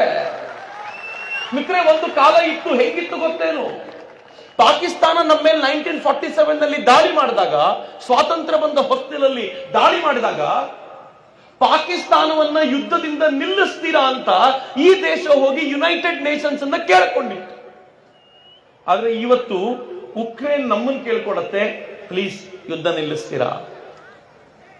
ರಷ್ಯಾ ನಮ್ಮನ್ನು ಕೇಳ್ಕೊಳತ್ತೆ, ನೀವು ಮನಸ್ಸು ಮಾಡಿದ್ರೆ ಏನಾದ್ರೂ ಮಾಡಬಹುದು ಅಂತ ಹೇಳಿದ್ದರ ಕಾರಣಕ್ಕೋಸ್ಕರ ಈ ದೇಶದ ಪ್ರಧಾನಿ ರಷ್ಯಾದ ಅಧ್ಯಕ್ಷರು ಒಬ್ಬರಿಗೊಬ್ಬರು ಬೆಳಿಗ್ಗೆ ಮಾತನಾಡ್ತಾರೆ. ಈಗ ಸುದ್ದಿ ಇಲ್ಲಿಗೆ ಬರುವಾಗ ನಾನು ಕೂತ್ಕೊಂಡು ನೋಡ್ತಾ ಇದ್ದೆ, 1 ಗಂಟೆಯ ಹಿಂದೆ ANI ಟ್ವೀಟ್ ಮಾಡುತ್ತೆ, ರಷ್ಯಾದ ಪ್ರಧಾನಿ ಕೀವ್ ಯಾವ ಪ್ರದೇಶ ಇದೆಯೋ ಉಕ್ರೇನಿನ ರಾಜಧಾನಿ, ಅಲ್ಲಿಗೆ ಹೋಗೋಕ್ಕಿಂತ ಮುಂಚೆ ಒಂದು ಸಂಧಾನ ನಡೆಸುವಂತ ಉಪಾಯ ಯೋಜಿಸ್ತಾ ಇದ್ದಾರೆ ಅಂತ ಅವರು ಮಾತನಾಡ್ತಾರೆ. ಅದರ ಹಿಂದಿನ ಕಾರಣ ಈ ದೇಶ ಅಂತ ಜಗತ್ತು ಮಾತನಾಡ್ಕೊಳ್ತಾ ಇದೆ. ಇದು ಭಾರತದ ಕೆಪಾಸಿಟಿ. ಮಿತ್ರ, ಇವತ್ತಿನ ಭಾರತ ಹೆಂಗಿದೆ ಗೊತ್ತೇನು, ಇವತ್ತಿನ ಭಾರತ ಸಾಮಾನ್ಯವಾದ ಭಾರತವಾಗಲಿಲ್ಲ. ಯಾವ ಅಮೆರಿಕ ಒಂದು ಕಾಲದಲ್ಲಿ ನಮ್ಮನ್ನು ಕೇರ್ ಮಾಡ್ತಿರ್ಲಿಲ್ವೋ ಅದೇ ಅಮೆರಿಕದ ಅಧ್ಯಕ್ಷರು ಹೇಳ್ತಾರೆ, ಭಾರತ ಏನಾದ್ರೂ ಉಕ್ರೇನ್ ಮತ್ತು ರಷ್ಯಾದ ನಡುವೆ ಸಂಧಾನ ಮಾಡಿದ್ರೆ ಅದು ನಿಜಕ್ಕೂ ಹೆಮ್ಮೆ ಪಡಬಹುದಾಗಿರುವಂತ ಸಂಗತಿ, ಭಾರತ ಮಾಡಬಹುದಾ ಇದನ್ನ ಅಂತ ಭಾರತದ ಮುಂದೆ ಕೈ ಮುಗಿದು ನಿಂತ್ಕೊಂಡು ಕೇಳ್ಕೊಳ್ಳುವಂತ ಸ್ಥಿತಿ ನಿರ್ಮಾಣ ಆಗಿದೆ. ಅಂದ್ರೆ ಮಿತ್ರೆ, ಹೊಸ ಭಾರತ. ಸುಮ್ಮನೆ ಯೋಚನೆ ಮಾಡಿ, ಇವತ್ತಿನ ಭಾರತದ ಆತ್ಮನಿರ್ಭರತೆ ಎಷ್ಟು ಅಂತಂದ್ರೆ, ಉಕ್ರೇನ್ ಇವತ್ತು ಪತರಗುಟ್ಟುವಂತ ಸ್ಥಿತಿ ಬಂದಿದೆ. ಎಂತ ಸ್ಥಿತಿ ಇದೆ ಗೊತ್ತೇನು ಉಕ್ರೇನ್, ಅದಾಗಲೇ ರಷ್ಯಾ ಉಕ್ರೇನ್ನ ಎಲ್ಲ ಕಡೆ ನುಗ್ಗಿ ಉಕ್ರೇನ್ ಪೂರ್ತಿ ತೆಗೆದುಕೊಳ್ಳುವ ಸ್ಥಿತಿಯಲ್ಲಿದೆ. ಯಾಕೆ ಅಂದ್ರೆ ಉಕ್ರೇನ್ ನ್ಯೂಕ್ಲಿಯರ್ ಕಂಟ್ರಿ ಆಗಲ್ಲ ಅಂತ ನಿಶ್ಚಯ ಮಾಡಿದ್ರ ಪರಿಣಾಮ. ಆದ್ರೆ ಭಾರತ ಇವತ್ತು ಎಷ್ಟರ ಮಟ್ಟಿಗೆ ಆತ್ಮನಿರ್ಭರವಾಗಿದೆ ಅಂತಂದ್ರೆ, ಈ ಸಲದ ಬಜೆಟ್ ನಲ್ಲಿ 60% ನಾವು ಈ ರಕ್ಷಣಾ ಯಂತ್ರಗಳನ್ನ ಭಾರತದಲ್ಲೇ ಉತ್ಪಾದನೆ ಮಾಡಬೇಕು ಅಂತ ನಿಶ್ಚಯ ಮಾಡಿದ್ದೀವಿ. ಈ ದೇಶದ ಪ್ರಧಾನಿ ಇವತ್ತು ಮಾತನಾಡ್ತಾ ಏನ್ ಹೇಳಿದ್ದಾರೆ ಗೊತ್ತಾ, ನನ್ನ ದೇಶದತ್ತ ಇರುವಂತ ವೆಪನ್ಸೇ, ಶಸ್ತ್ರಗಳೇ ಪಾಕಿಸ್ತಾನದ ಹತ್ರನೋ ಚೈನಾದ ಹತ್ರನೋ ಇದೆ ಅಂತಂದ್ರೆ ಯುದ್ಧ ಸಮಸಮ ಆಗುತ್ತೆ. ಎದುರಿಗಿರುವಂತ ಶತ್ರು ರಾಷ್ಟ್ರಕ್ಕೆ ಸರ್ಪ್ರೈಸ್ ಕೊಡಬೇಕು ಅಂತಂದ್ರೆ ನನ್ನ ಹತ್ರ ಬೇರೆ ಶಸ್ತ್ರವೇ ಇರಬೇಕು, ಆ ಶಸ್ತ್ರ ಬೇರೆದಾಗಿರ್ಬೇಕು ಅಂದ್ರೆ ನಾನೇ ಉತ್ಪಾದನೆ ಮಾಡಬೇಕು ಅದನ್ನ. ಅದಕ್ಕೋಸ್ಕರ ಭಾರತ ಉತ್ಪಾದನೆಗೆ ಸಜ್ಜಾಗಿದೆ ಅಂತ ಈ ದೇಶ ಯೋಚನೆ ಮಾಡೇ ಇರಲಿಲ್ಲ. ಈ ದೇಶ ಅಲಿಪ್ತ ನೀತಿಯ ಯೋಚನೆ ಮಾಡ್ತಿತ್ತು, ನಾವು ಯಾರ ಜೊತೆಗೂ ತಂಟೆಗೆ ಹೋಗಲ್ಲ, ನಮ್ಮ ಪಾಡಿಗೆ ನಾವು ಇರ್ತೀವಿ ಅಂತ. ಅಲಿಪ್ತ ನೀತಿ ಯಾರು ಹೇಳಲಿಕ್ಕೆ ಸಾಧ್ಯ ಗೊತ್ತಾ, ಯಾರು ಸಮರ್ಥರಾಗಿರ್ತಾರೋ, ತಾಕತ್ತನ್ನ ಹೊಂದಿರ್ತಾರೋ ಅವರು ಮಾತಾಡ್ಲಿಕ್ಕೆ ಸಾಧ್ಯ. ತಾಕತ್ತಿಲ್ದವರು ಮಾತಾಡಿದ್ರೆ ಉಪಯೋಗ ಇಲ್ಲ. ಆದ್ರೆ ಈ ದೇಶ ಇವತ್ತು ತಾಕತ್ತನ್ನ ಗಳಿಸಿಕೊಂಡು ಎರಡೂ ರಾಷ್ಟ್ರಗಳಿಗೆ ಗಲಾಟೆ ಮಾಡಬೇಡಿ ಅಂತ ಹೇಳುವಂತ ಸ್ಥಿತಿಯನ್ನ ಪಡ್ಕೊಂಡಿದೆಯಲ್ಲ, ಹೆಮ್ಮೆ ಪಡಬೇಕಾಗಿರುವಂತ ಸಂಗತಿ. ಯೋಚನೆ ಮಾಡಿ, ಕರೋನಾ ಅನ್ನೋ ಭಯಾನಕವಾದ ರೋಗ ಬಂತು. ನನಗೆ ಬೆಂಗಳೂರು ತಿರುಗಾಡ್ತಿದ್ರೆ ಮಾತ್ರ ಇನ್ನೂ ಕರೋನಾ ಇದೆ ಅಂತ ಅನ್ಸುತ್ತೆ. ಮಾನ್ವಿಗೆ ಬಂದ್ರೆ ಕರೋನಾನೇ ಇಲ್ಲ, ಒಬ್ಬರ ಮುಖದ ಮೇಲೂ ಮಾಸ್ಕ್ ಇಲ್ಲ. ನಂಗೆ ಬೇಜಾರಿಲ್ಲ, ಖುಷಿನೇ, ಬೇಜಾರಿನ ಸಂಗತಿ ಏನಿಲ್ಲ. ಬೆಂಗಳೂರಿನಲ್ಲಿ ಮಾಸ್ಕ್ ಹಾಕದೆ ಹೋದ್ರೆ ದಂಡ ಇದೆ, ಅದಕ್ಕೋಸ್ಕರ ಮಾಸ್ಕ್ ಹಾಕೋದಷ್ಟೇ. ಅದರ್ವೈಸ್ ಕರೋನಾ ಬಗ್ಗೆ ಟೆನ್ಷನ್ ನಮ್ಗಿಲ್ಲ. ಜಗತ್ತಿನ ಎಲ್ಲ ಜನ ಟೆನ್ಷನ್ ಅಲ್ಲಿದ್ದಾರೆ, ಭಾರತ ಟೆನ್ಷನ್ ಅಲ್ಲಿ ಇಲ್ಲ. ಯಾಕೆ ಗೊತ್ತೇನು, ನಮ್ಗೆಲ್ರಿಗೂ ವ್ಯಾಕ್ಸಿನ್ ಆಗಿದೆ ಅಂತ. ಯೋಚನೆ ಮಾಡಿ, ಜಗತ್ತಿನಲ್ಲಿ ವ್ಯಾಕ್ಸಿನ್ ಕಂಡುಹಿಡಿದಿರೋ ರಾಷ್ಟ್ರಗಳು ಯಾವುದು ಗೊತ್ತಾ? America, Russia, China, England. ಅದು ಬಿಟ್ರೆ ಭಾರತ ಮಾತ್ರ ವ್ಯಾಕ್ಸಿನ್ ಅನ್ನ ಕಂಡುಹಿಡಿದಿರೋದು. ಜಗತ್ತಿನ 5 ರಾಷ್ಟ್ರಗಳ ಬಳಿ ವ್ಯಾಕ್ಸಿನ್ ಇದೆ, ಅದರಲ್ಲಿ ಒಂದು ರಾಷ್ಟ್ರ ಭಾರತ. ಇಮ್ಯಾಜಿನ್ ಮಾಡಿ, ಅಕಸ್ಮಾತ್ ನಾವು ವ್ಯಾಕ್ಸಿನ್ ಕಂಡುಹಿಡಿದಿರ್ಲಿಲ್ಲ ಅಂದಿದ್ರೆ ವ್ಯಾಕ್ಸಿನ್ ನಾವು ನಮ್ಮ ವಿಜ್ಞಾನಿಗಳು ಕಂಡುಹಿಡಿಲಿಕ್ಕೆ ಸಾಧ್ಯ ಆಗಿರ್ಲಿಲ್ಲ ಅಂತಂದಿದ್ರೆ ನಾವ್ ಏನ್ ಮಾಡ್ಬೇಕಾಗಿತ್ತು? ಅಮೆರಿಕಾದ ಮುಂದೆ ಕೈ ಮುಗಿದು ನಿಂತ್ಕೊಂಡು ಪ್ಲೀಸ್ ವ್ಯಾಕ್ಸಿನ್ ಕೊಡ್ತೀರಾ? ಅಮೆರಿಕ ಹೇಳ್ತಿತ್ತು ಒಂದು ವ್ಯಾಕ್ಸಿನ್ ನ ಬೆಲೆ ಇಷ್ಟು ₹1,000 ಆಗುತ್ತೆ. 100 ಕೋಟಿ ಜನ ಇದ್ದಾರೆ, 130 ಕೋಟಿ 30 ಕೋಟಿ ಮಕ್ಕಳು ಅನ್ಕೊಂಡ್ರು 100 ಕೋಟಿ ಜನ ಇದ್ದಾರೆ, 2 ಡೋಸೇಜ್ ವ್ಯಾಕ್ಸಿನ್ ಕೊಡಬೇಕು, ಇಷ್ಟು ವ್ಯಾಕ್ಸಿನ್ಗೆ ಇಷ್ಟು 1,000 ಆಗುತ್ತೆ ಅಂತಂದ್ರೆ ಎಲ್ಲಿಂದ ದುಡ್ಡು ಕೊಡ್ಬೇಕಿತ್ತು ಭಾರತ? ಆದ್ರೆ ಇವತ್ತು ಭಾರತ ನನ್ನ ದೇಶದ ಜನರಿಗೆ ಬೇಕಾಗಿರುವ ವ್ಯಾಕ್ಸಿನ್ ನಾನೇ ಕೊಡ್ತೀನಿ ಅಂತ ಹೇಳಿದ್ದಲ್ಲದೆ ಮೊನ್ನೆ ಫೈಸರ್ ಕಂಪನಿಯವರು ಕೇಳ್ಕೊಂಡಿದ್ದಾರೆ, ಇಂಡಿಯಾದಲ್ಲಿ ಫೈಸರ್ ಮಾರಾಟ ಮಾಡ್ಲಿಕ್ಕೆ ಅವಕಾಶ ಮಾಡಿಕೊಡಿ, ಅಮೆರಿಕಾದ ಫೈಸರ್ ಮಾರಾಟ ಮಾಡ್ಲಿಕ್ಕೆ ಕೊಡಿ ಅಂತ. ಅದಕ್ಕೆ ಅಮೆರಿಕಾದ ವ್ಯಾಕ್ಸಿನ್ಗೆ ಭಾರತ ಏನ್ ಹೇಳಿದೆ ಗೊತ್ತಾ? ಅಮೆರಿಕಾದ ವ್ಯಾಕ್ಸಿನ್ಗೆ ಭಾರತದಲ್ಲಿ ಅವಕಾಶ ಕೊಡೋದು ಸಾಧ್ಯ ಇಲ್ಲ. ಯಾಕೆ ಅಂದ್ರೆ ಈ ವ್ಯಾಕ್ಸಿನ್ ತಗೊಂಡ್ರೆ ಸೈಡ್ ಎಫೆಕ್ಟ್ ಜಾಸ್ತಿ ಅಂತ ಎಲ್ಲರೂ ಹೇಳ್ತಾರೆ, ಅದ್ರ ಬಗ್ಗೆ ಚೆನ್ನಾಗಿ ಸ್ಟಡಿ ಆಗಿಲ್ಲದೆ ಇರೋದ್ರಿಂದ ನಿಮ್ಮ ವ್ಯಾಕ್ಸಿನ್ ಅನ್ನ ಇಂಡಿಯಾದಲ್ಲಿ ರಿಜೆಕ್ಟ್ ಮಾಡ್ತೀವಿ ನಾವು ಅಂತ ರಿಜೆಕ್ಟ್ ಮಾಡುವ ಕೆಪಾಸಿಟಿ ಯಾಕೆ ಸಾಧ್ಯ ಆಯ್ತು? ಯಾಕೆ ಸಾಧ್ಯ ಆಯ್ತು ಅಂತಂದ್ರೆ ಈ ದೇಶದ ಜನ ಅದಕ್ಕೋಸ್ಕರ ಸಿದ್ಧವಾಗಿದ್ರು, ಈ ದೇಶದ ವಿಜ್ಞಾನಿಗಳು ಅದನ್ನು ತಯಾರು ಮಾಡ್ಲಿಕ್ಕೆ ಸಿದ್ಧವಾಗಿದ್ರು ಅಂತ ನಮ್ಗೆ ಆ ಸಾಮರ್ಥ್ಯ ಇದೆ. ಎರಡನೇದೇನು ಗೊತ್ತೇನು? ಅಮೆರಿಕ ತನ್ನ ದೇಶಕ್ಕೆ ಬೇಕಾಗಿರುವಷ್ಟು ವ್ಯಾಕ್ಸಿನೇಷನ್ ನ ಸ್ಟಾಕ್ ಮಾಡಿಕೊಂಡು ಆನಂತರ ಜಗತ್ತಿನ ಜನಕ್ಕೆ ಹೆಚ್ಚಿನ ದುಡ್ಡಿಗೆ ಮಾರಾಟ ಮಾಡೋ ಪ್ರಯತ್ನ ಮಾಡ್ತಿತ್ತು. ಭಾರತ ಹೇಳ್ತು, ಯಾರ್ಯಾರಿಗೆ ವ್ಯಾಕ್ಸಿನ್ ಬೇಕೋ ದುಡ್ಡು ಕೊಡಿ, ನಾನು ಕೊಡ್ತೀನಿ.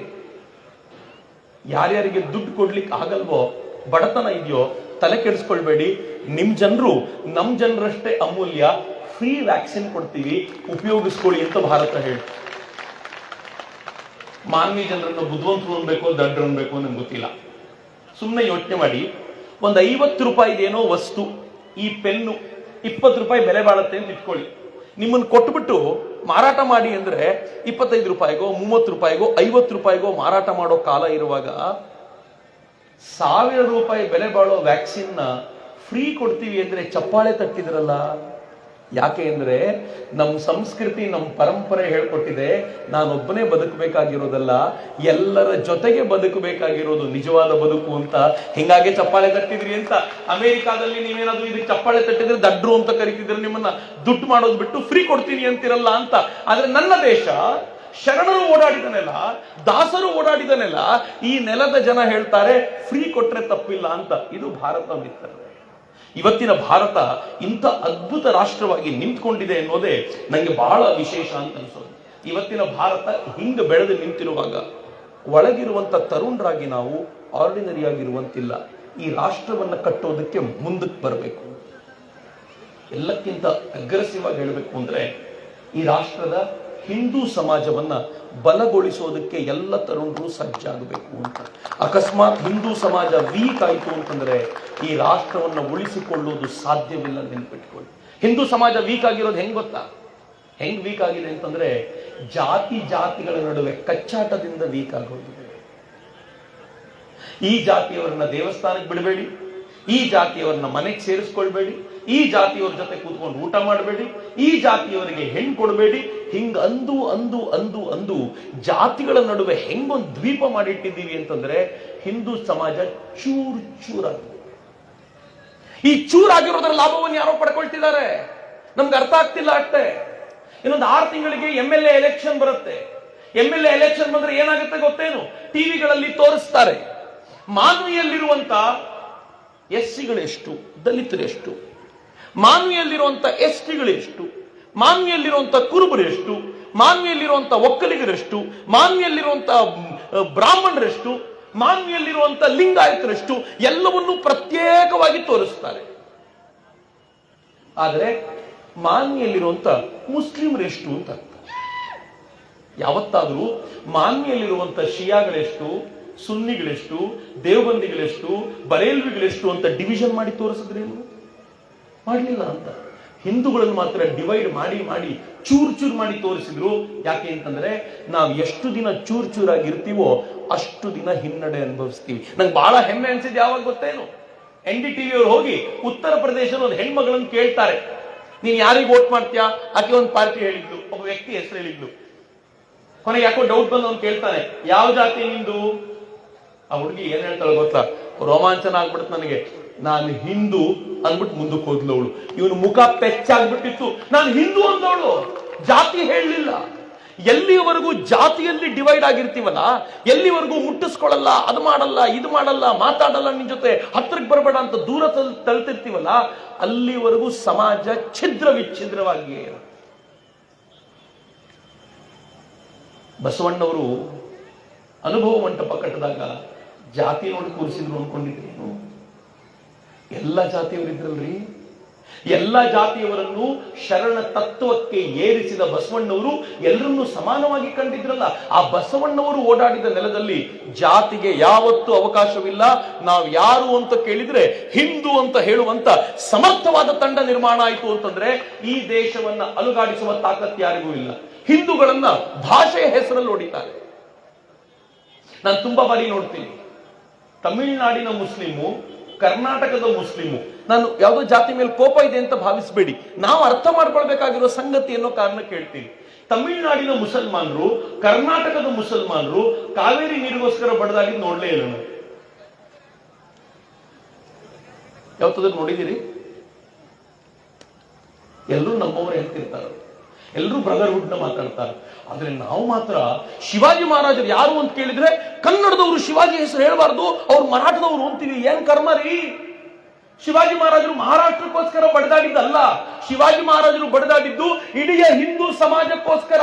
ನಾವು ಹೆಂಗೆ ಭಾಷೆಯ ಕಾರಣಕ್ಕೋಸ್ಕರ ಅವ್ರು ನಮ್ಮವರಲ್ಲ ಅಂದ್ವಿ? ಕೃಷ್ಣದೇವರಾಯರನ್ನ ಏನಾದ್ರೂ ಮಹಾರಾಷ್ಟ್ರದ ಜನ ನಮ್ಮವರಲ್ಲ ಕನ್ನಡದವರು ಅಂತ ಕೇಳಿದ್ರೆ ಅವರು ಅಷ್ಟೇ ಮೂರ್ಖರು. ಕೃಷ್ಣದೇವರಾಯರು ಬಡದಾಡಿದ್ದು, ವಿದ್ಯಾರಣ್ಯರು ತಮ್ಮ ಸಮಸ್ತವನ್ನು ಸಮರ್ಪಿಸಿದ್ದು ಯಾವುದೋ ಕನ್ನಡದ ಸಾಮ್ರಾಜ್ಯ ಸ್ಥಾಪನೆಗಲ್ಲ, ಹಿಂದೂ ಸಾಮ್ರಾಜ್ಯ ಸ್ಥಾಪನೆಗೆ. ಮರ್ತೋದ್ವಲ್ಲ ನಾವು? ಕಟ್ಟಬೇಕಾದಂತ ಅಗತ್ಯ ಇದೆ ವಾಪಸ್. ಅಕಸ್ಮಾತ್ ಕಟ್ಟದೆ ಹೋದ್ರೆ ಈ ದಿಕ್ಕಿನಲ್ಲಿ ಕಟ್ಟದೆ ಹೋದ್ರೆ ಮಿತ್ರರೇ, ಔರಂಗಜೇಬನ ಕಾಲ ಹೆಂಗಿತ್ತೋ, ಅಕ್ಬರನ ಕಾಲ ಹೆಂಗಿತ್ತೋ, ಬಾಬರನ ಕಾಲ ಹೆಂಗಿತ್ತೋ ಅಂಥದ್ದೇ ಕಾಲ ವಾಪಸ್ ಬಂದರೂ ಅಚ್ಚರಿ ಪಡಬೇಕಾಗಿಲ್ಲ. ಯಾಕೆ ಅಂತ ನಾನು ಹೇಳ್ತೀನಿ. ಹರ್ಷನ ಕೊಲೆ ಆದ್ಮೇಲೆ ಎಲ್ರಿಗೂ ಗೊತ್ತಿರುವಂತ ಸಂಗತಿ ಅನ್ನೋ ಕಾರಣಕ್ಕೆ ಹೇಳ್ತೀನಿ. ಅವ್ರ ತಾಯಿ ನೋಡ್ಲಿಕ್ಕೆ ಅಂತ ಹೋಗಿದ್ದೆ ನಾನು. ಒಂದು 3/4 ಗಂಟೆ ಅವ್ರ ಮನೇಲಿ ಕೂತೆ, ಮಾತೇ ಹೊರಡ್ಲಿಲ್ಲ. ಯಾಕೆ ಮಾತು ಹೊರಡ್ಲಿಲ್ಲ ಅಂತಂದ್ರೆ 26 ವರ್ಷದ ಮಗನೊಬ್ಬನನ್ನ ಕಳ್ಕೊಂಡ ತಾಯಿಗೆ ಸಾಂತ್ವನ ಹೇಳೋ ತಾಕತ್ತು ನಮ್ಮಲ್ಲಿ ಯಾರಿಗೆ ಇರ್ಲಿಕ್ಕೆ ಸಾಧ್ಯ ಇದೆ? ತುಂಬ ಹೊತ್ತು ಸುಮ್ಮನೆ ಕೂತು ಕೊನೆಗೆ ಆ ತಾಯಿ ಹೇಳಿದೆ, ಅಮ್ಮ ದುಡ್ಡು ಕೊಟ್ಟು ನಿಮ್ಮನ್ನು ಸಮಾಧಾನ ಮಾಡ್ಲಿಕ್ಕಂತೂ ನಮ್ಮ ಹತ್ರ ಆಗಲ್ಲ. ಆ ತಾಯಿ ಹೇಳ್ತಾಳೆ, ನಂಗೆ ಯಾರಿಗೆ ದುಡ್ಡು ಬೇಕು? ನನ್ನ ಮಗನ ಸಾವಿಗೆ ಒಂದು ನ್ಯಾಯ ಕೊಡಿಸ್ಲಿಕ್ಕಾಗತ್ತಾ ನೋಡಿ ಅಂತ ಕೇಳ್ತಾರೆ. ಏನ್ ಮಾಡ್ಬೋದು ಅಂದ್ರೆ, ನಿಮ್ಮ ಮನೆಯಲ್ಲಿ ಹರ್ಷನಂತೆ ನಿಮ್ಮ ಮಗನಾಗಿರ್ಬೋದು ಅಷ್ಟೇ, ಇನ್ನೇನು ಮಾಡ್ಲಿಕ್ಕೆ ಆಗಲ್ಲಮ್ಮ ನಮಗೆ ಅಂತ ನಾವು ಬಹಳ ಪ್ರೀತಿಯಿಂದ ಆಕೆಗೆ ಹೇಳಲಿಕ್ಕೆ ಸಾಧ್ಯ ಆಯ್ತು. ಇದಾದ್ಮೇಲೆ ಅದು ಮುಗಿದ ನಂತರ ವಾಪಸ್ ಬಂದ್ಮೇಲೆ ನನಗನ್ನಿಸ್ತಾ ಇತ್ತು, ಹರ್ಷನ ಕೊಲೆಯ ಮೂಲಕ ಹಿಂದೂ ಸಮಾಜದಲ್ಲಿ ಹುಟ್ಟಬಹುದಾಗಿರುವಂತ ಒಂದು ಗೊಂದಲವನ್ನಂತೂ ಹುಟ್ಟಿಸಿದ್ರು. ಏನು ಹಿಂದೂ ಸಮಾಜದಲ್ಲಿ ಹುಟ್ಟಬಹುದಾಗಿರುವಂಥದ್ದು? ಮನೆಯಿಂದ ಆಚೆ ಬಂದ್ರೆ ಒಂದು ಹೆದರಿಕೆ ಹುಟ್ಟುವಂತಾಯ್ತು. ನಾನಿವತ್ತು ಮಾನ್ವಿಗೆ ಹೊರಡ್ತೀನಿ ಅಂತಂದ್ರೆ ನಮ್ಮಮ್ಮ ಫೋನ್ ಮಾಡಿ ಹೇಳ್ತಾರೆ, ಇನ್ನೊಂದು 4 ಜನರ ಜೊತೆಯಲ್ಲಿ ಕರ್ಕೊಂಡು ಹೋಗೋ. ನಮ್ಮಕ್ಕ ಫೋನ್ ಮಾಡಿ ಹೇಳ್ತಾಳೆ, ಹುಷಾರಾಗಿ ಹೋಗೋ. ಯಾಕೆ ಅಂತಂದ್ರೆ ಹಿಂದೂ ಸಮಾಜ ವೀಕ್ ಆಗಿ ಹೋಗ್ಬಿಟ್ಟಿದೆ ಅಂತ. ಮಿತ್ರ, ಈ ಸಮಾಜವನ್ನ ಗಟ್ಟಿ ಮಾಡಬೇಕಾದಂತ ಅಗತ್ಯ ಇದೆ.